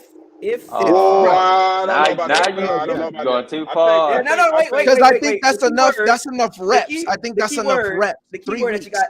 The key words I got to listen to is if. Right. That's the word you got to listen Right. to. Because I think I he'll got get enough 3 snaps years. after I that. got 3 years, $25 million that says Leonard Fournette gets back in that lineup. It's called paying him an extension to stay here. We can do hypotheticals and if this person get hurt and if that person get hurt, we can do that all day. We can do that for any player. Here's the one thing that Rashad White, and I love him to death. I'm probably always he just need time. I'm a trooper. I'm a trooper for him. But here's the one thing he does not have that Leonard Fournette has. By that fourth quarter, people do not want to deal with Leonard Fournette with that ball in their hands, bro. It hurts. It hurts. Hey, I'm not gonna lie. That one truck what he did on Matthew. It hurt. Crazy. That was crazy. It now hurt. I will say as White matures as he matures as a player, we will see his skill set become better use for the offense, right? But until then, that's just wishful thinking right now. Until he gets those snaps, and if Fournette gets hurt, we don't want to do the hypothetical. You know what I'm saying? But I'm just saying, like in due time, we will see that. But hey, let's play a game about running backs. You know. Who do you think Leonard Fournette is going to truck against the Packers? Amos. He's going to be Amos. All right, so Isaiah says Amos. I believe Amos. Grizzly, who do you think? Hold on. I'm not trying to be funny, but this is happening in the chat room, and I don't know what's the issue with the chat room and Real Talk Perez, but they just keep coming at this guy. I don't understand. No, it's all good. What's the issue? Everybody has different opinions. Why is the what's going on? Riot for you, man. What's up? We need to handle that or something? I mean, what you need to handle the chat room, man? Like, I don't know what to say. You need us to help you out. Listen, like I said, I called the Cowboys game. I called the Saints game. People don't like hearing what I have to say, but when I say it happens, bro. Like I don't know what else to say. You want us to help you out in the chat room? What do you mean? Like, Perez, I'm gonna be real, bro. You lost me, Perez. You lost me when you said White was a better college running back than Leonard Fournette. That's when you lost me. Listen, I lost people when I said Mike Edwards was my favorite draft in the Devin White draft. I lost people there too. Now look at Mike actually Edwards. a good one. I say a lot of shit that people are like, you're crazy, and then all of a sudden it happens. I mean, look, I don't know what to tell. We will help you out if people coming at you, man. We will help you out. No, I mean, like I said, as the season goes on, I like the boldness. I mean, I'm not gonna lie. It speaks for itself. I'm It just just saying, is what it is. Don't encourage this. Blink no one. I told people Rashad White is good. He is good. Don't encourage this. I told people Michael Thomas was going to have the same stats as he did week 1. People thought I was crazy. Don't encourage this madness. Hey, not encourage be easy. madness. I went to a Saints room. I had to go get Buccos, bro. They kicked me. I got banned by 10,000 people in the Saints room. I'm not even dealing with that no more, bro.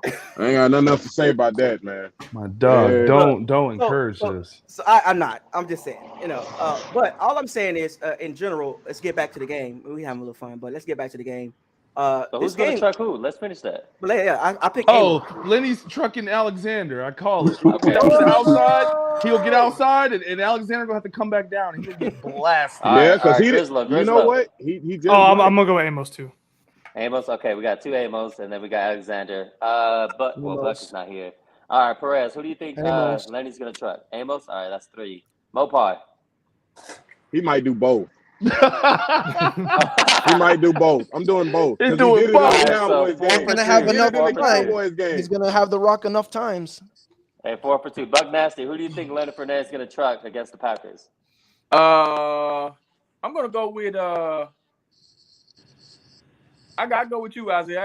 I got Amos. Yeah, yeah. I know. Hey, Yeah, 5 for 2. yeah. All right, Trill Boy. There we go. Yeah. Shit, Amos. I'll go with Amos as well. Yeah, 6 for 2. Hey. Yeah. Boy, So all the Amos safeties. is dirty. Hold on, Trill Boy. What you got? What you what's got up, for the man? game, man? You just popped in here like you just slid in here like we didn't see you. What's the issue here? What's the game? Amos the target. What's the game? What you mean? What you talking about? So we talking about the Packers in the Bucs game. That's what we talking about. Prediction. What you get? What's That's the what deal? I said, but That too. Since you in here, oh man, figure it out. Part of that is trolling, you know, a little bit of trolling, a little TT, Uh, and trolling, and put trolling. You know what I'm saying? mm, You gotta keep some things perspective around here. But okay. But as far as the game go, shoot, y'all was talking about the offensive line versus defensive line Earlier, yeah. Yeah, I'm gonna like to. I like to see that that matchup, but I think it's gonna be a close one. Because you know we've been dedicated to running the ball, man, and I like that. You know, I like that about with Tall Bulls and Byron Leftwich with the game plan, what they coming up with. So I think it's like a 20, like a 24. We ain't even got to that part yet. We ain't even got to that. We didn't even get to the predictions yet, man. Oh, my bad. But I think we're gonna My win. dog slid in and said, "I got a prediction for you." I think we win, man. But yeah, man, that matchup gonna be pretty. I will good. say that here's a very important matchup, right? Here's a very important matchup. Aaron Jones and Levante Davis. Very important matchup. You think Fireworks he's gonna be sale, on Aaron boy. Jones more than Robert Tonya? You think so? Yes. Aaron Jones, if you stop him, the Packers they don't look good after Aaron Jones. I just don't like the fact we He's got to bruising. tackle Dylan behind it though. Dylan is a problem. Yeah, I like him. I saw him at Boston College. I saw him. That's a big dude, man. He got them big Eddie George legs. But Aaron Jones is more of the threat, the all-around threat. Yeah, because he's gonna take it to the house. Who's that one running back from the Saints? He was like a rookie. He kind of trucked Devin White last week. Oh, you saw that too? You saw that too? Something Washington, I think. Number 24, Dwayne Washington. 22. 24. He's the one that fumbled, right? I was like, Devin White got a little. No, taste that was of, Ingram. being, fumbled. tackling so high. He too So high, he need man. to get a little love. Yes, all this Especially with He this, trying to give this our other running house. back. He won't give out. AJ Dillon and them quads ain't gonna fall for that. This ain't no church, man. But you know what? Though, I'm Tackle curious. that boy. I'm going to be watching this very closely. When we're gonna all see this live, we will be all watching it, right? And I might even open up the locker room during the game. You know, we live, and we can all be in here watching the game at the same time. We all seeing the same thing, so we can all have this conversation as the game going on. I don't do that. I usually don't do that. But for this game right here, I think I'm gonna do that. You know, open the locker room up, and we can all watch the same thing at the same time. Sunday night. And we can have the conversation as the game going on. So that way, there's no misunderstanding what is being said on This TV. is not a Sunday night game, No, is it? it's 3:25. Well, 4:25. 4:25. Yeah, but Okay. That's, 3:25 my second time. half. But I want to see how many touches Aaron Jones get. I want to see how many touches he get. I'm very curious about that because Levante David gonna have a fun job dealing with that guy, whether it's wide out, screen passes, Hey, the runs. I'll tell you this much. Carlton Davis better not give up a catch to Lazard. I'm saying he's still it right kind of now. injured. He's still kind of injured, man. He wasn't looking good Lazard last week. better not score one time. That's all I'm gonna say. So you banking on Rodgers to be like 5 for 24. Look, 85 man. yards. You know, I mean, No, he says the Packers is gonna win. I got the Packers winning. I got the Packers winning by running the football because, like I said, our D line. I don't think it's gonna do what it needs to do to stop that rushing attack, bro. To have to deal with Jones, like you just said, Isaiah, who's all over the place, and then you get Dylan coming in right after, and that Dylan dude runs hard. Like got the I biggest don't have enough faith in Vita Vea to stay on the field all game, and that's So just being he was real. on the field. He was on the field for 7. He's going to be on the I'm field finna get way with more y'all. than I get out of way here. more than half I of get the over with y'all. plays. All right, He big can dog. do it. He can It's do like it. he just started It is, watching man. the Bucs. Hey, I was watching that all 22. I saw one of the guards put Via down. Like McCoy. That on was the ground. McCoy. Yeah, I think that was McCoy. Yeah, McCoy. McCoy put Via down. I didn't expect that, to be The honest. center. Hey, That was just Byron. that Hey, was balance. Byron. That was balance. Yeah. I get what you're saying, man, because we do see you like real susceptible to the run. But the problem with your argument gonna come in at is balance. I think Green Bay ain't gonna have that balance to, you know what I mean? Say it again. They're not gonna have balance like that. Yeah, they ain't gonna have the balance to. If we got a key in to stopping the run, I think we can stop the run. You see what I'm saying? So That's it. you know what I mean? So yeah, I think that's what a. If they we, have, like, Devontae Adams or I something. think the thing I don't like hearing, and I've heard it quite a bit amongst us being in here, is just the lack of respect of the knowledge of Aaron Rodgers playing quarterback. No, I respect Aaron Rodgers. No, 100%. nobody disrespect.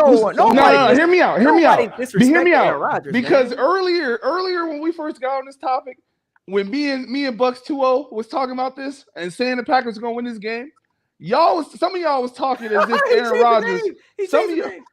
Some of y'all was talking as if Aaron Rodgers ain't been an MVP. And my thing is this: yeah, his weapons are a little depleted, but he has his legs too. And if he take off running out that pocket, that changes the whole. Not running like that. Stop it. Oh, look here, this bro. is not Like even- Isaiah said earlier, this man run a read play option and run and throw out of that read play option. That's gonna be a problem for Jamel Dean. That's gonna be a problem for Murphy Bunting. Nobody's discrediting Rodgers. I'm just saying Rodgers is only like me personally, like watching him play. He only really cares about himself. If he's doing bad, he's gonna bring that down to the whole team. We literally seen this multiple times. His body language changes. He gets out of it. Especially early in the game. Yeah. Like early in the game, if you take him out the game early, it's a wrap. He's done. He's done. He don't do anything. Time out though. Where do y'all get this from when this man? When he plays us. Did you not see it every time he plays us? Time out. Hear me out. I understand that, but y'all, the game ain't started yet. Our offense is just as banged up. Our defense got injuries just like they got injuries too. And what I'm saying to y'all is this: as much as y'all sit here and say he has a hard time with us previously, that's one thing. Going back to 2-0's point, y'all was trying to make this case about camaraderie and have to build chemistry. It's week 3 now. Aaron Rodgers, if he's ready to turn that switch on, he gonna find a way to turn it on. The dude threw 40-something touchdowns and 4 interceptions with bad body language last season. It's not just us. It's not just us that he sucks at. It's anytime he plays someone that pops him in the mouth. It's not just the Bucs. Tom the same way. Tom the same way. No, Tom it is don't literally the affect definition of him. clutch. It don't What are you affect him like talking it about? does. It don't affect him like it does Aaron Rodgers. Tom is literally the definition of clutch. 28-3 coming back. Like Tom is nowhere near. Tom Brady every time Aaron Rodgers someone plays Tom Brady. Hit Tom Brady enough, Tom Brady will give the game up. That is a known fact. Tom Brady's feet get jiggly. Name a game. Name a game.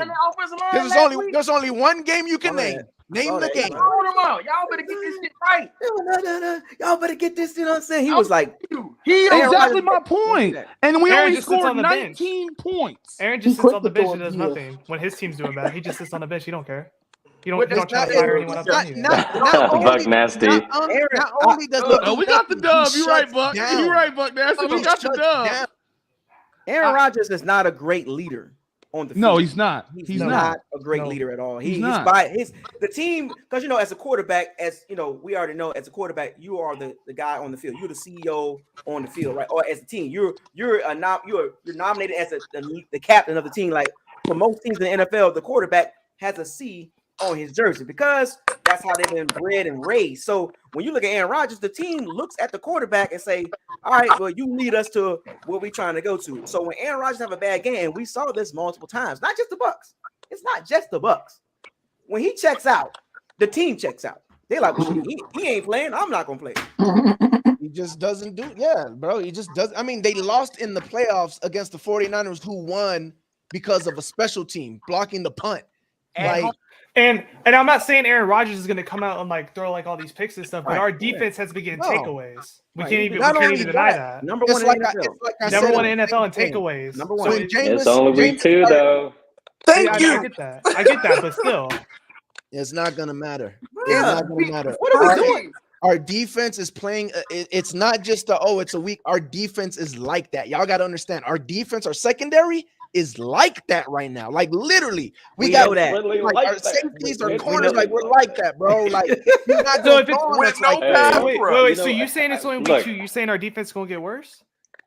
It's not. No. Well, no, I'm not. No, wait. but I'm going off of like what he said because he said it's only like week 2 though. So is our defense going to be worse when we play Rodgers? No, I just feel like at week 2, week 3, as much as you want to say this defense is taking off and doing look, its thing, I see what's going on here. Aaron Rodgers still can figure this out. Like I'm not going to be disrespectful. I get it. We not trying to press you to pick the Bucs. If you pick the Packers, by all means. I already picked the Packers this game. Yeah.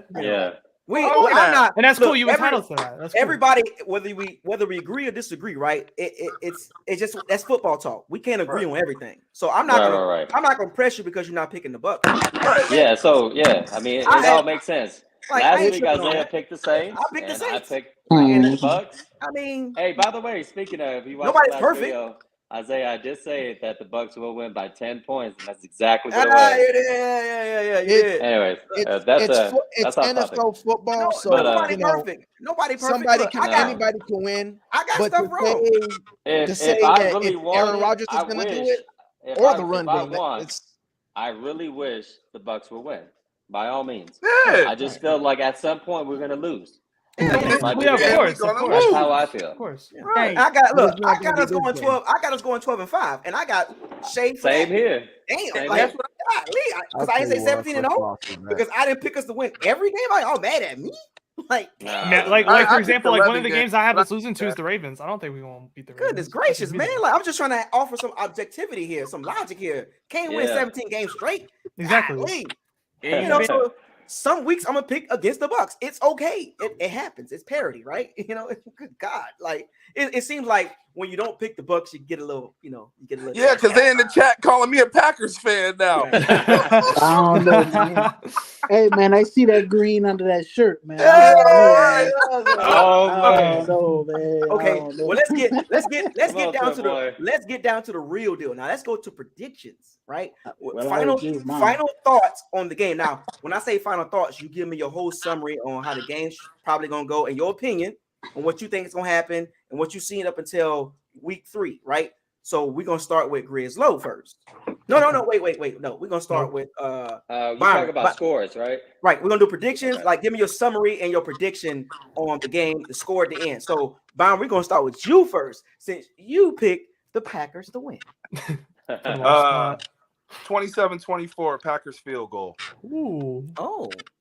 27-24 Packers field goal. I feel like last minute of the game, I feel like Rodgers will get his opportunity to avenge his loss down there. Puts him in field goal range. They hit a field goal. They go home. He trusts Mason Crosby. Oh. Yeah, I trust the fact that Aaron Rodgers again. This is the on game. The good weather, circle. right? Huh? This is on it might weather, rain right? at the game, but that's what I saw. Actually, 19% chance of rain. 19%. Oh, okay. We got that tropical storm coming in too soon. Yeah. I just it is September. This Down is the in game. Florida, And it is game Florida. I circle. Yeah, Florida too. So you said 27-24. Yeah, this is the game I circled for us to lose. So I got to stand on that. I picked us to go 12-5. I picked us to lose this game just off some stupid mental errors and things like that. We're already banged up on offense at the receiving position. Okay. Tom's going to have to do a lot to work with. I just feel like, Rodgers and them will get their last-minute field goal, their last 10-second field goal. Okay. 27-24. Hey, Isaiah, you marking all these, right? You want me to mark these? Okay. Are you? No, you marked the Saints game, right? Like, yeah, I'll mark this one too. I'll mark. Do you know who won that? Like, who was the closest? Like for last week? It was somebody. It was I got it written down somewhere. I'll find it. Wait, who won that as far as like predicting it? Yeah, like who got won that? You probably did. Yeah, you had the by 10 points, right? You had I had by 10 points. I said Saints will win by 10. Bucs will win by 10 points. Right. So Byron got 27-24. All right, real talk parade. You next, man. I think we score anywhere from 20 to 24 points. I don't think we score any more than 27 points. I think that's the highest we'll score, unless the defense has their hand in it and puts in some touchdowns or great field position, a few great field positions. The only way we can lose is if we do the exact opposite, which is give them great field positions by fumbling the snap or, running back fumbles or something stupid like that. That's the only chance they got. I think they score 10 points. No more than 17 points. They're not getting more than 17 points. That's the max they can get. Yeah, so I would say if I had to land on a number, I would say 24-17, like Homeboy said. 24-17. 24-17. Got you written down on that one. Okay. All right. Buck Nasty. I see you over there, man. You ain't slick. Hey, I think this game is gonna be just like kind of like the same game last week. I think it's gonna be a little slow in the beginning. We still trying to get everything going. I think the defense get 2 turnovers today. And they get 2 turnovers. I'm thinking 23-17. Okay. Bucs. 23-17. Okay. Yeah. Okay. All right. Got you. Hey, for as confident as y'all were about this whole Bucs defense thing, y'all got a real low score going on around here. I'm just saying. Hey, our offense still. That's the game plan, It's though. our offense, though. It's not our Yeah, offense. It's man. more of the offense. That's the game plan. Okay. Trio. G-Boy 2. What you got, man? I think I said 24-10 earlier. You said 24-10?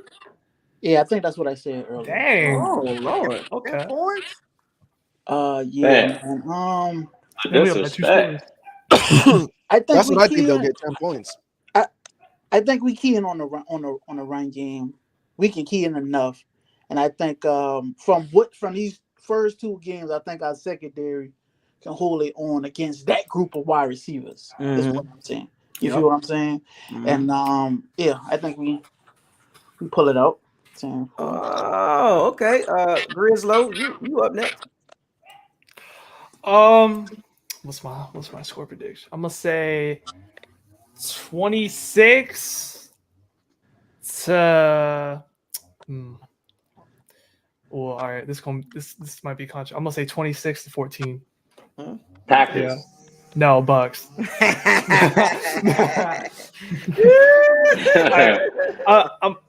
I'm gonna go out on a limb because I think for like most of the teams, like how our defense is playing, I don't think any team is gonna go like over 20 from like what it's looking like. But I think Aaron Jones and AJ, is it AJ Dillon? Yeah, they're gonna get started early. They're gonna get started very early, and I think they're gonna run on us for a little bit, and then it's kind of like what Real Talk said, like shut them down. Like if we don't want them to run no more, they ain't gonna be running. And then I think that's gonna cause Aaron Rodgers to like. I'm not saying Aaron Rodgers is gonna like make every mistake, but I think one pick. I think Mike Edwards is gonna get another pick this game. I'm not gonna say pick 6, but I think he's gonna get another pick. And then it's just gonna mentally check out Rodgers for the rest of the game, and then we pretty much win it handily with like controlling the ball and making sure our defense ain't tired. That's pretty much it. Okay. 26-14. Tampa wins. All right. You wish. Bucs 2-1. Packs 2-1. That's funny. I see what's going on over here. I got 19-16. Packs. Oh, 3 points. okay. Oh, Packs by 3 points. Why? I feel like we'll probably go down the field, but we'll get stopped, and then we'll kick maybe 3 field goals and score 1 touchdown. Yeah. Hey, man. No, I definitely. Disrespect. I know, man. I want to be wrong. Like, Sal got the buzzer beater. I want to be wrong. That's what I think happens. Except I think we're able to run quick. a few touchdowns. I was right the first 2 games, so I don't know. Yeah, I hope you're not right this time. I'm undefeated, so until proven, you better be wrong. Yeah. Oh, we got Sal. Hey, if anybody want to make predictions that's in the chat room that want to come into the locker room and make a prediction, by all means, I'm gonna put the link out here for a little bit. But Sal, you go ahead. What you got, man? I got 24-17. 24-17. Okay. I like it. I like it. 24-17 Packers. I got you. Yeah, no, man, come on, man. He's trying to do a gotcha right there. Yeah, he tried to bait me in there. Nah, man. 24-17, but why? I pretty much how everybody been saying is, it's the home opener. I think we're gonna show up a little bit. I think the little role players that we do have on as far as wide receivers, they tend to, your role players tend to play better at home. They're comfortable. They play a little more loose. I think we'd be okay. I think we'd put up a few points. I like the home opener, like the all the home energy. I swear we don't play good at home anyway. Like the last Exactly my point. No, we. Damn, but one you of the gonna games give we us did some play at facts, home well. Rizzo? One of the games You we gonna did give play us at some home well. facts? One of the games we did play at home well the last couple of years was against Green Bay too. Hey, and you better Was hope we against ain't Green Bay. wearing, and you better hope we ain't wearing the red jerseys because we're really gonna lose. We're in white. We always give the other team. That's why they get hot so fast. We always give them the dark color. Yeah, we're going white. So ain't no good way luck with that. Okay, make sure you wear number 13 this week. Free Mike. That is true, right? They actually consider the science of that, like where the home team wears a darker color so that they get heated up more. I think there's that's a what science behind that, right? I think it might Because be. obviously the science behind that would be like, darker colors attracts the sun more, right? As white it reflects. And it's probably gonna be humid too. Yeah. Oh my god. Yeah, it's gonna be humid, sticky. Way. We all been there. If you've been to the game, you know how it is in Tampa. Yeah, they got us in red seats. It makes no sense. I was just born and raised there, and going way back to the old sombrero and them concrete seats. Oh my gosh, bro, that was dreadful. And the team was losing, so I had to double whammy. Out there sweating for no reason. For no reason. And it was plenty of seats available. Plenty. I remember those days. We ain't going back that way. We ain't going back to the 90s Bucs. No. Man, we need This is prediction. This is prediction we all been waiting for. Buckles on for prediction. So, it looks like nobody else is coming into the locker room to make a prediction. So I guess I'll make my prediction and then I'll wrap this on up. But gentlemen, I had a great time in the locker room this Friday. Another big game. Back to back, Saints and Packers. And then we got the Chiefs after that. So that's like boom, boom, boom, right? I don't count the Cowboys as a big game. But sorry, Cowgirls. Oh, wait a minute. We got somebody else popping in at the last minute. All right. You late. What's going on, man? Oh, man. What's going on? What's the Been a minute, Been a minute, man. Been a minute. Look, we've had a lot of discussion about the Bucs versus Packers and a lot of inside details. Everybody's got great insight, whether you agree or disagree. At the end of the day, we're all in the same ship. Now, since I don't know what you just coming on, you've been watching the whole time, or? Man, I just caught on, bro. I've been at work. Oh, you've been I working. I was listening to the prediction. So what you got then? Since So you don't know the context, but that's all right. So just throw in your. You don't know what we've been talking about. I heard some of it. I want to say the Packers win this one, but then say it. Man, it's okay. I want Look at Byron. I don't like how happy y'all about that though. I don't like that. Say it. Come join us. I like the Bucs. I like the Bucs. I like our pass rush. It's hitting. I like that pass rush. Number one in sacks to prove it. 10 sacks, number one in the NFL. Yes. I like the pass rush. So I say Bucs 21-14. Ooh. 21-14. One score game. 5 touchdowns. All right. Okay. Man, I hope I'm wrong. So if we go 3-0, that's what we all. Don't start doing that. Don't start doing that. If we go 3-0, it's over. We try to get the peer pressure. We try to get change his mind. Oh, I hope I'm wrong. No. I would still say the Pack. Them not having Devontae, I think it's a big deal. Oh, there we go. Big deal. I think them Even though not having Devontae Devontae is a big deal. But yeah, I agree. Yeah, it's a big deal. I mean, mean, with the Packers side, yeah. With the receiver core. But remember, last week with the Raiders, Devontae Adams didn't do crap. Two catches. Two. He got like what, 29 yards or something? 20. Yeah, it was like 2 catches. Correct me if I'm wrong. Yeah, it was like that. Like I think it was like 22, 29 yards, something like that. 2 catches. But the Cardinals, the Cardinals was bracketing him quite a bit. They were bracketing him a lot of teams gonna do. A lot. Can I How ask much Derek Carr had? That offensive line ain't good for him right now. Since this is a room full of Buck fans, I want to ask y'all this. I had on Twitter said that I think Mike Evans, which fucking now that he's suspended, but whatever. I think Mike Evans has a more yards than Devontae this year. What do y'all think? No. More yards? No, but more touchdowns. Yeah, that's more easy touchdowns. though. More touchdowns. Yeah. You don't think he has more yards? Putting on a run? No. Yeah. Do y'all think he get 1,000 yards? Only had his highest receiver. It's gonna be barely, right? because we got so many weapons. It's so many. Once everybody's healthy, it's gonna be hard to have a lot of 1,000-yard receivers on the Bucs. Has more yards than Devontae Adams this year. Yeah, I don't know if Devontae gets 1,000 this year. Why wouldn't he? Because Derek Carr is his quarterback. Actually, that's why I'm kind of mad at Mike, because this is the time of year he should have been able to eat. You know, while everybody's out. Yeah. Right. Yeah, the only healthy receiver. Yeah. Yeah. This is the time for him to get his yards up. But it's healthy. Oh my gosh! Like it's Julio, Chris God. I mean, he's gonna have more time. He's gonna have more weeks, bro. Ain't like Julio gonna stay healthy. I don't know.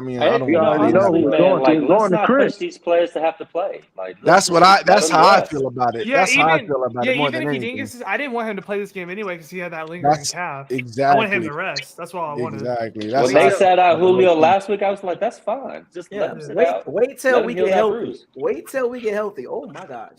I wonder how many games. I ain't gonna lie. That boy Chris the God looked real good before he got hurt. He did, bro.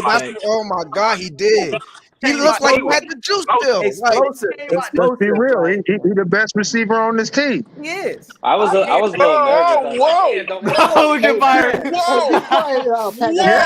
Whoa, Byron. You see Byron's eyes? You saw Byron's eyes? Yeah, Mike Evans is my guy. Don't get me wrong. I'm a big Mike fan. I'm a big Mike fan, but I gotta call it. I keep it real. Hold on. I'm gonna say this. Look, I've been saying that Chris Godwin's ceiling is higher than Mike's. He is but I'm gonna be honest though, I don't think Chris Godwin can handle Mike Evans' duty, bro. Like we literally defense is just Mike Evans is the guy the defense go after first. Godwin got a better catch rate. He got better hands. He does. He got better hands. He's better after the catch. I get it.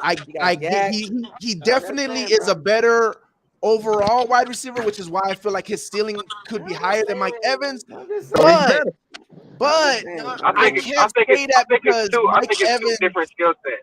It is, but two different skill sets. People got to understand, bro. When it comes to the Buccaneers, it's Mike Evans first. Like the defense is Godwin first can play outside too, man. He can play outside. He can. I just don't know if he can do it to the level of Mike Evans, though. Not like contested yes, he can. He does. He has more catches than Mike every year. Yeah, but that's when Mike Evans is on the field right here. Without Mike Evans, that's different. I was playing that Larry Fitzgerald role in the offense. Does Chris Godwin get 1,000 yards receiving with Josh McCown as his quarterback? Yeah, I think so. You gotta think though. They moved him to the slot. He was playing outside. And he was killing outside too. I think so. But he would have. If Godwin was on his own team. If Godwin was the number one receiver, man, that's a whole nother segment, guys. I know. I'm just letting him go. If he was the number one on this team, it'd be a little bit different. Ask CeeDee Lamb after he lost Amari Cooper. Ask Juju after they lost AB. It's a different thing when the defensive coordinator says, "Okay, that's their guy." Right. So let me go ahead and wrap this up. Let me wrap this up. I've seen Chris. That's a whole nother. I've seen Chris produce when Mike got pulled a hamstring or something. That's a whole nother video, fellas. It's a good argument. You should make that video though. No, that is a good argument though. That's a whole nother video later. That's a whole nother video. I don't want to. That's a whole nother can of worms. But I appreciate all the fellas coming in here to the locker room on a Friday. I appreciate that. It's a Friday too. You know, it's nice outside. I can be outside, right? But I'm here talking to y'all. I'm out here getting this overtime. 3 hours of my time and y'all time. You know, so appreciate Get out of that here. on both times. But I will say this. So my take on the game, as far as the Bucs versus Packers, I see you, Trill G boy too. The Packers coming in, Bucs home opener. Ray J's gonna be hyped. It's gonna be ready. It's gonna be a whiteout, hopefully, you know.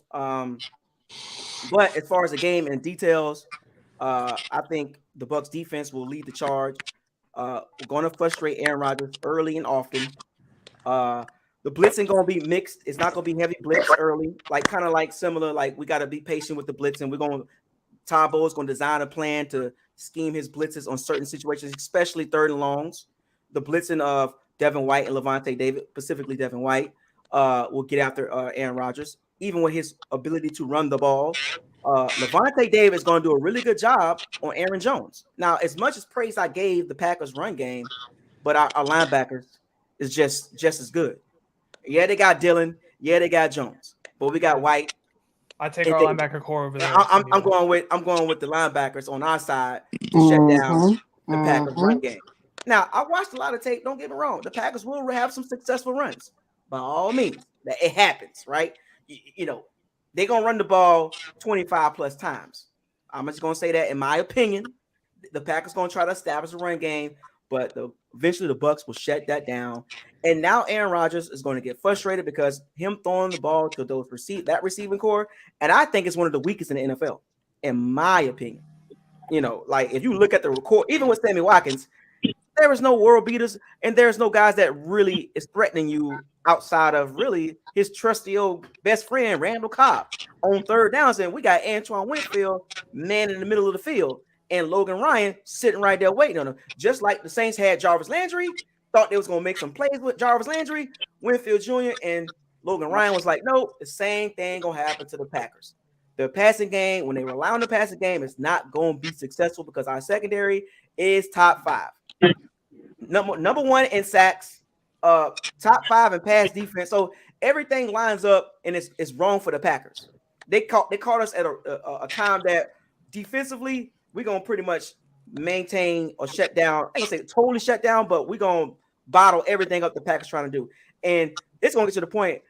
I would say about second quarter, you're gonna kind of see who's gonna win the game. Like you're gonna see. I got the Bucs winning clearly, not a high scoring game. I see that everybody scores 27 and 24. I got a little bit tighter than that. I'm just saying, it's just based on the same here. Couple games offensively with the Bucs. They still trying to find each other with the injuries and trying to get right. The passing game kind of bogs down the score of the Bucs. Even though I got us winning, I'm gonna stick with the old 20-10. 20-10. You know, 20-10. Nothing hard. You're giving them 10 points? Yeah, the Packers get 10 points. That's it. And they're lucky they're getting that. I'm just trying to be a little more, you know, you got too much faith in Aaron Rodgers. But blow coverage. Look, 10 points, that's it. And Aaron Rodgers' passing game is going to be horrible.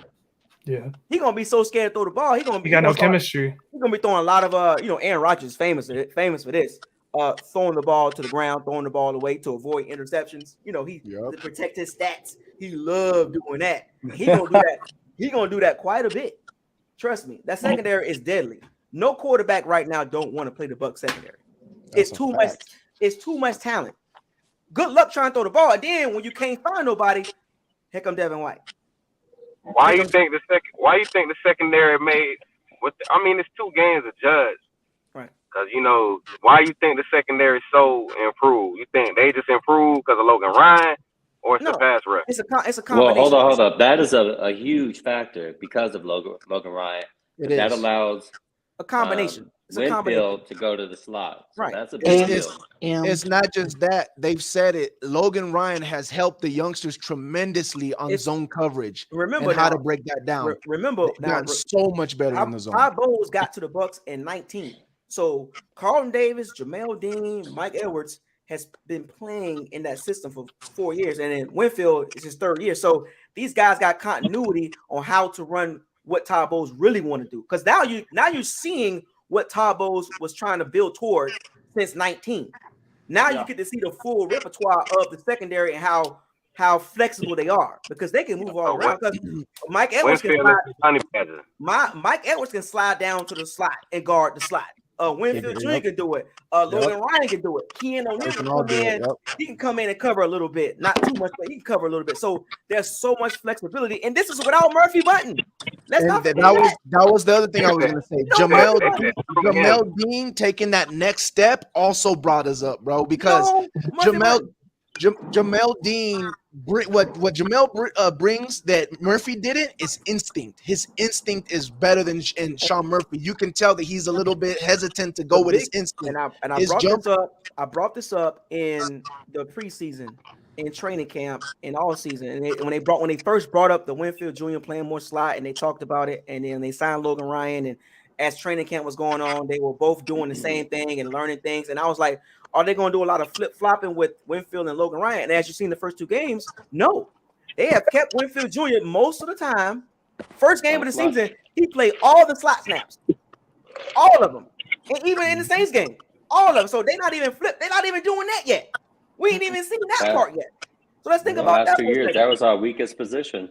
Right. So and the credit to Todd Bowles and Larry Foote. So and technically, they technically identified Edwards is the nickel. right. So they identified the weak link, which was Murphy Bunting. That was the guy that was causing the Bucs issues because he don't know what he's doing. Unfortunately, he's not starting, and he won't start until somebody get hurt. And that's just what it is. Like you will never hear Murphy Bunting again, unfortunately. And I don't wish no bad on nobody because I think he's all right, but he's the odd man out. When you have that much talent and that much flexibility, the guy that's the weakest link, you gotta sit on the sideline. And nobody's complaining. As you can see, nobody's complaining about Murphy Bunting not playing. I haven't heard not one person, well, Murphy Bunting ain't playing. Why he ain't playing? Because we all know he was the problem. He was a problem in the slot, and it was identified. So with the Packers game, our secondary is too strong for the Packers receiving core. They don't have enough weapons. We saw that in the Cowboys game. And then the Bucs played a decent receiving core last week, and see what they did to them. So what you think the Packers receiving core going to do against the Bucs receivers? And they're not even good like that. So the focus going to be on stopping the Packers run. This is why I say the Bucs eventually going to shut that down, and they're just going to take over the game. It's going to be a slow grind. It's going to be a slow punching, and the Packers going to take too many body blows. That defense is going to wear the Packers offense out. Like Earl Spence do. Yep. You know Earl Spence. Wind you down. Down. And then turnovers. If turnovers come, that's great. I'm gonna be like, I'm all for that. But if turnovers don't come, we still got a defense to. I think the Packers they're gonna get so desperate, they're gonna go for it. Points They though. gotta go for it because they ain't moving the ball. It's gonna be some punts. Don't get frustrated because trust me, we're gonna all watch the game. Don't get frustrated. Oh, for sure. It's gonna Was be some Kyle Rudolph a waste of a free agent pick? Yes. 100%. Yes. $6 He was a million. scared sign-in for Gronk. Oh, I want to add to that. Just remember, a couple years back, 2020, we didn't use our tight ends for jack until later in the season. And I wonder if it's because of like developing the continuity and getting Rob Gronkowski to get up with the program and getting that football body. But anyways, that was just that. I mean, look, at the end of the day, we just have a better overall team. A better overall team. We are on a better track than the Packers overall. If you just from top to bottom, we just a better overall team. No matter how you slice it, right now, from the tape I watched, and from Bucs and Packers, we have the better overall team. Even offensively, I think we a little bit better. Even though our offense not playing well, but I think our offense is better, and our defense is way better than the Packers defense. Don't get me wrong, the Packers got a nice pass defense, so I'm not worried about that because Brady not going to turn the ball over. That's not his game. He going to take what the Packers give him, and the only way the Packers can stay around, because I think those 10 points going to come late, not early. Those 10 points going to come in garbage time. That's my opinion. It's going to be like 17-0, something like that in the third quarter. The Bucs kick another field goal, the Packers kick a field goal, and they get a late touchdown. So for the most part of the game, the Bucs defense going to shut all that down. Garbage points, garbage yards. So Isaiah, real quick, if you're giving the Packers 10 points, you're saying that our offense is going to actually roll on Sunday, like it's going to pick it up and get where it needs to go? Time of possession. They're going to control the clock. We're running the ball. Okay. For the third straight week, Fournette going to have 20-plus carries, whether they successful or not. They're going to run the ball. By any means necessary. That's recipe for success. Yes, it's working. Run the ball. It's working. Why go against something that's working? Yeah. Play good defense, play physical defense, run the ball, establish domination in the trenches. The Packers are not strong like that. They're not. Everybody tonight, make sure you say a prayer for Lenny's hamstrings. Oh man, look, you and these Leonard Fournette hamstrings, man. Because you know it's the truth. I mean, it is facts. He pulled his hamstring on week 1, and then he's been lingering that hamstring. Until the doctors say he out, he's playing. How about that? How many touches the rookie it's probably not as bad, but I mean, a strain is a strain regardless. Right. How many touches the rookie get? Oh, Rashad White, he'll probably get it. I would say he might get about 5. Where's 7 Vaughn? I don't want to talk about him. No. Where is Vaughn? Horrible. Special teams. How about that? Oh man, what round we drafted him in? Third, round. fourth? And I called it. I said in the preseason, I said Rashad White is the number 2 back. I called it. And what happened? The number 2 back, Rashad White. 3rd round pick? Yes. We actually should have another segment next time on the 2019 draft, maybe being one of our best drafts in Buccaneers history. Maybe. Just maybe. But anyways, that's another segment. But anyway, gentlemen, I appreciate y'all coming in. Subscribe to the channel. Like the channel. God, hit that like button. Let's Hit the go. like button. Share all the videos. Don't forget to hit the notification bell icon to notify you on all new videos that's posted on this channel. Go Bucs. I will see y'all Sunday. Oh, don't do that. You said Packers, bro. I will see y'all Sunday. Live. Don't miss it. We're going to be in the locker room live watching the Packers. So if you want to come in the locker room and talk during the game, it's going to be wide open. We're going to watch it together. So what I see is what you see. And Mike Evans is still a better receiver than Chris Godwin. With that being said, fire those cannons, seize the day, raise the flag, hashtag no risky, no biscuit, hashtag facts or feelings, hashtag bombs away, hashtag stay humble, hashtag what does your eyes tell you, hashtag probability versus possibility, hashtag don't get mad at me, hashtag trenches matter, hashtag Super Bowl or bust. Buckles Locker is out. Deuces. Y'all be safe. Thanks for having me on. Y'all be safe, man.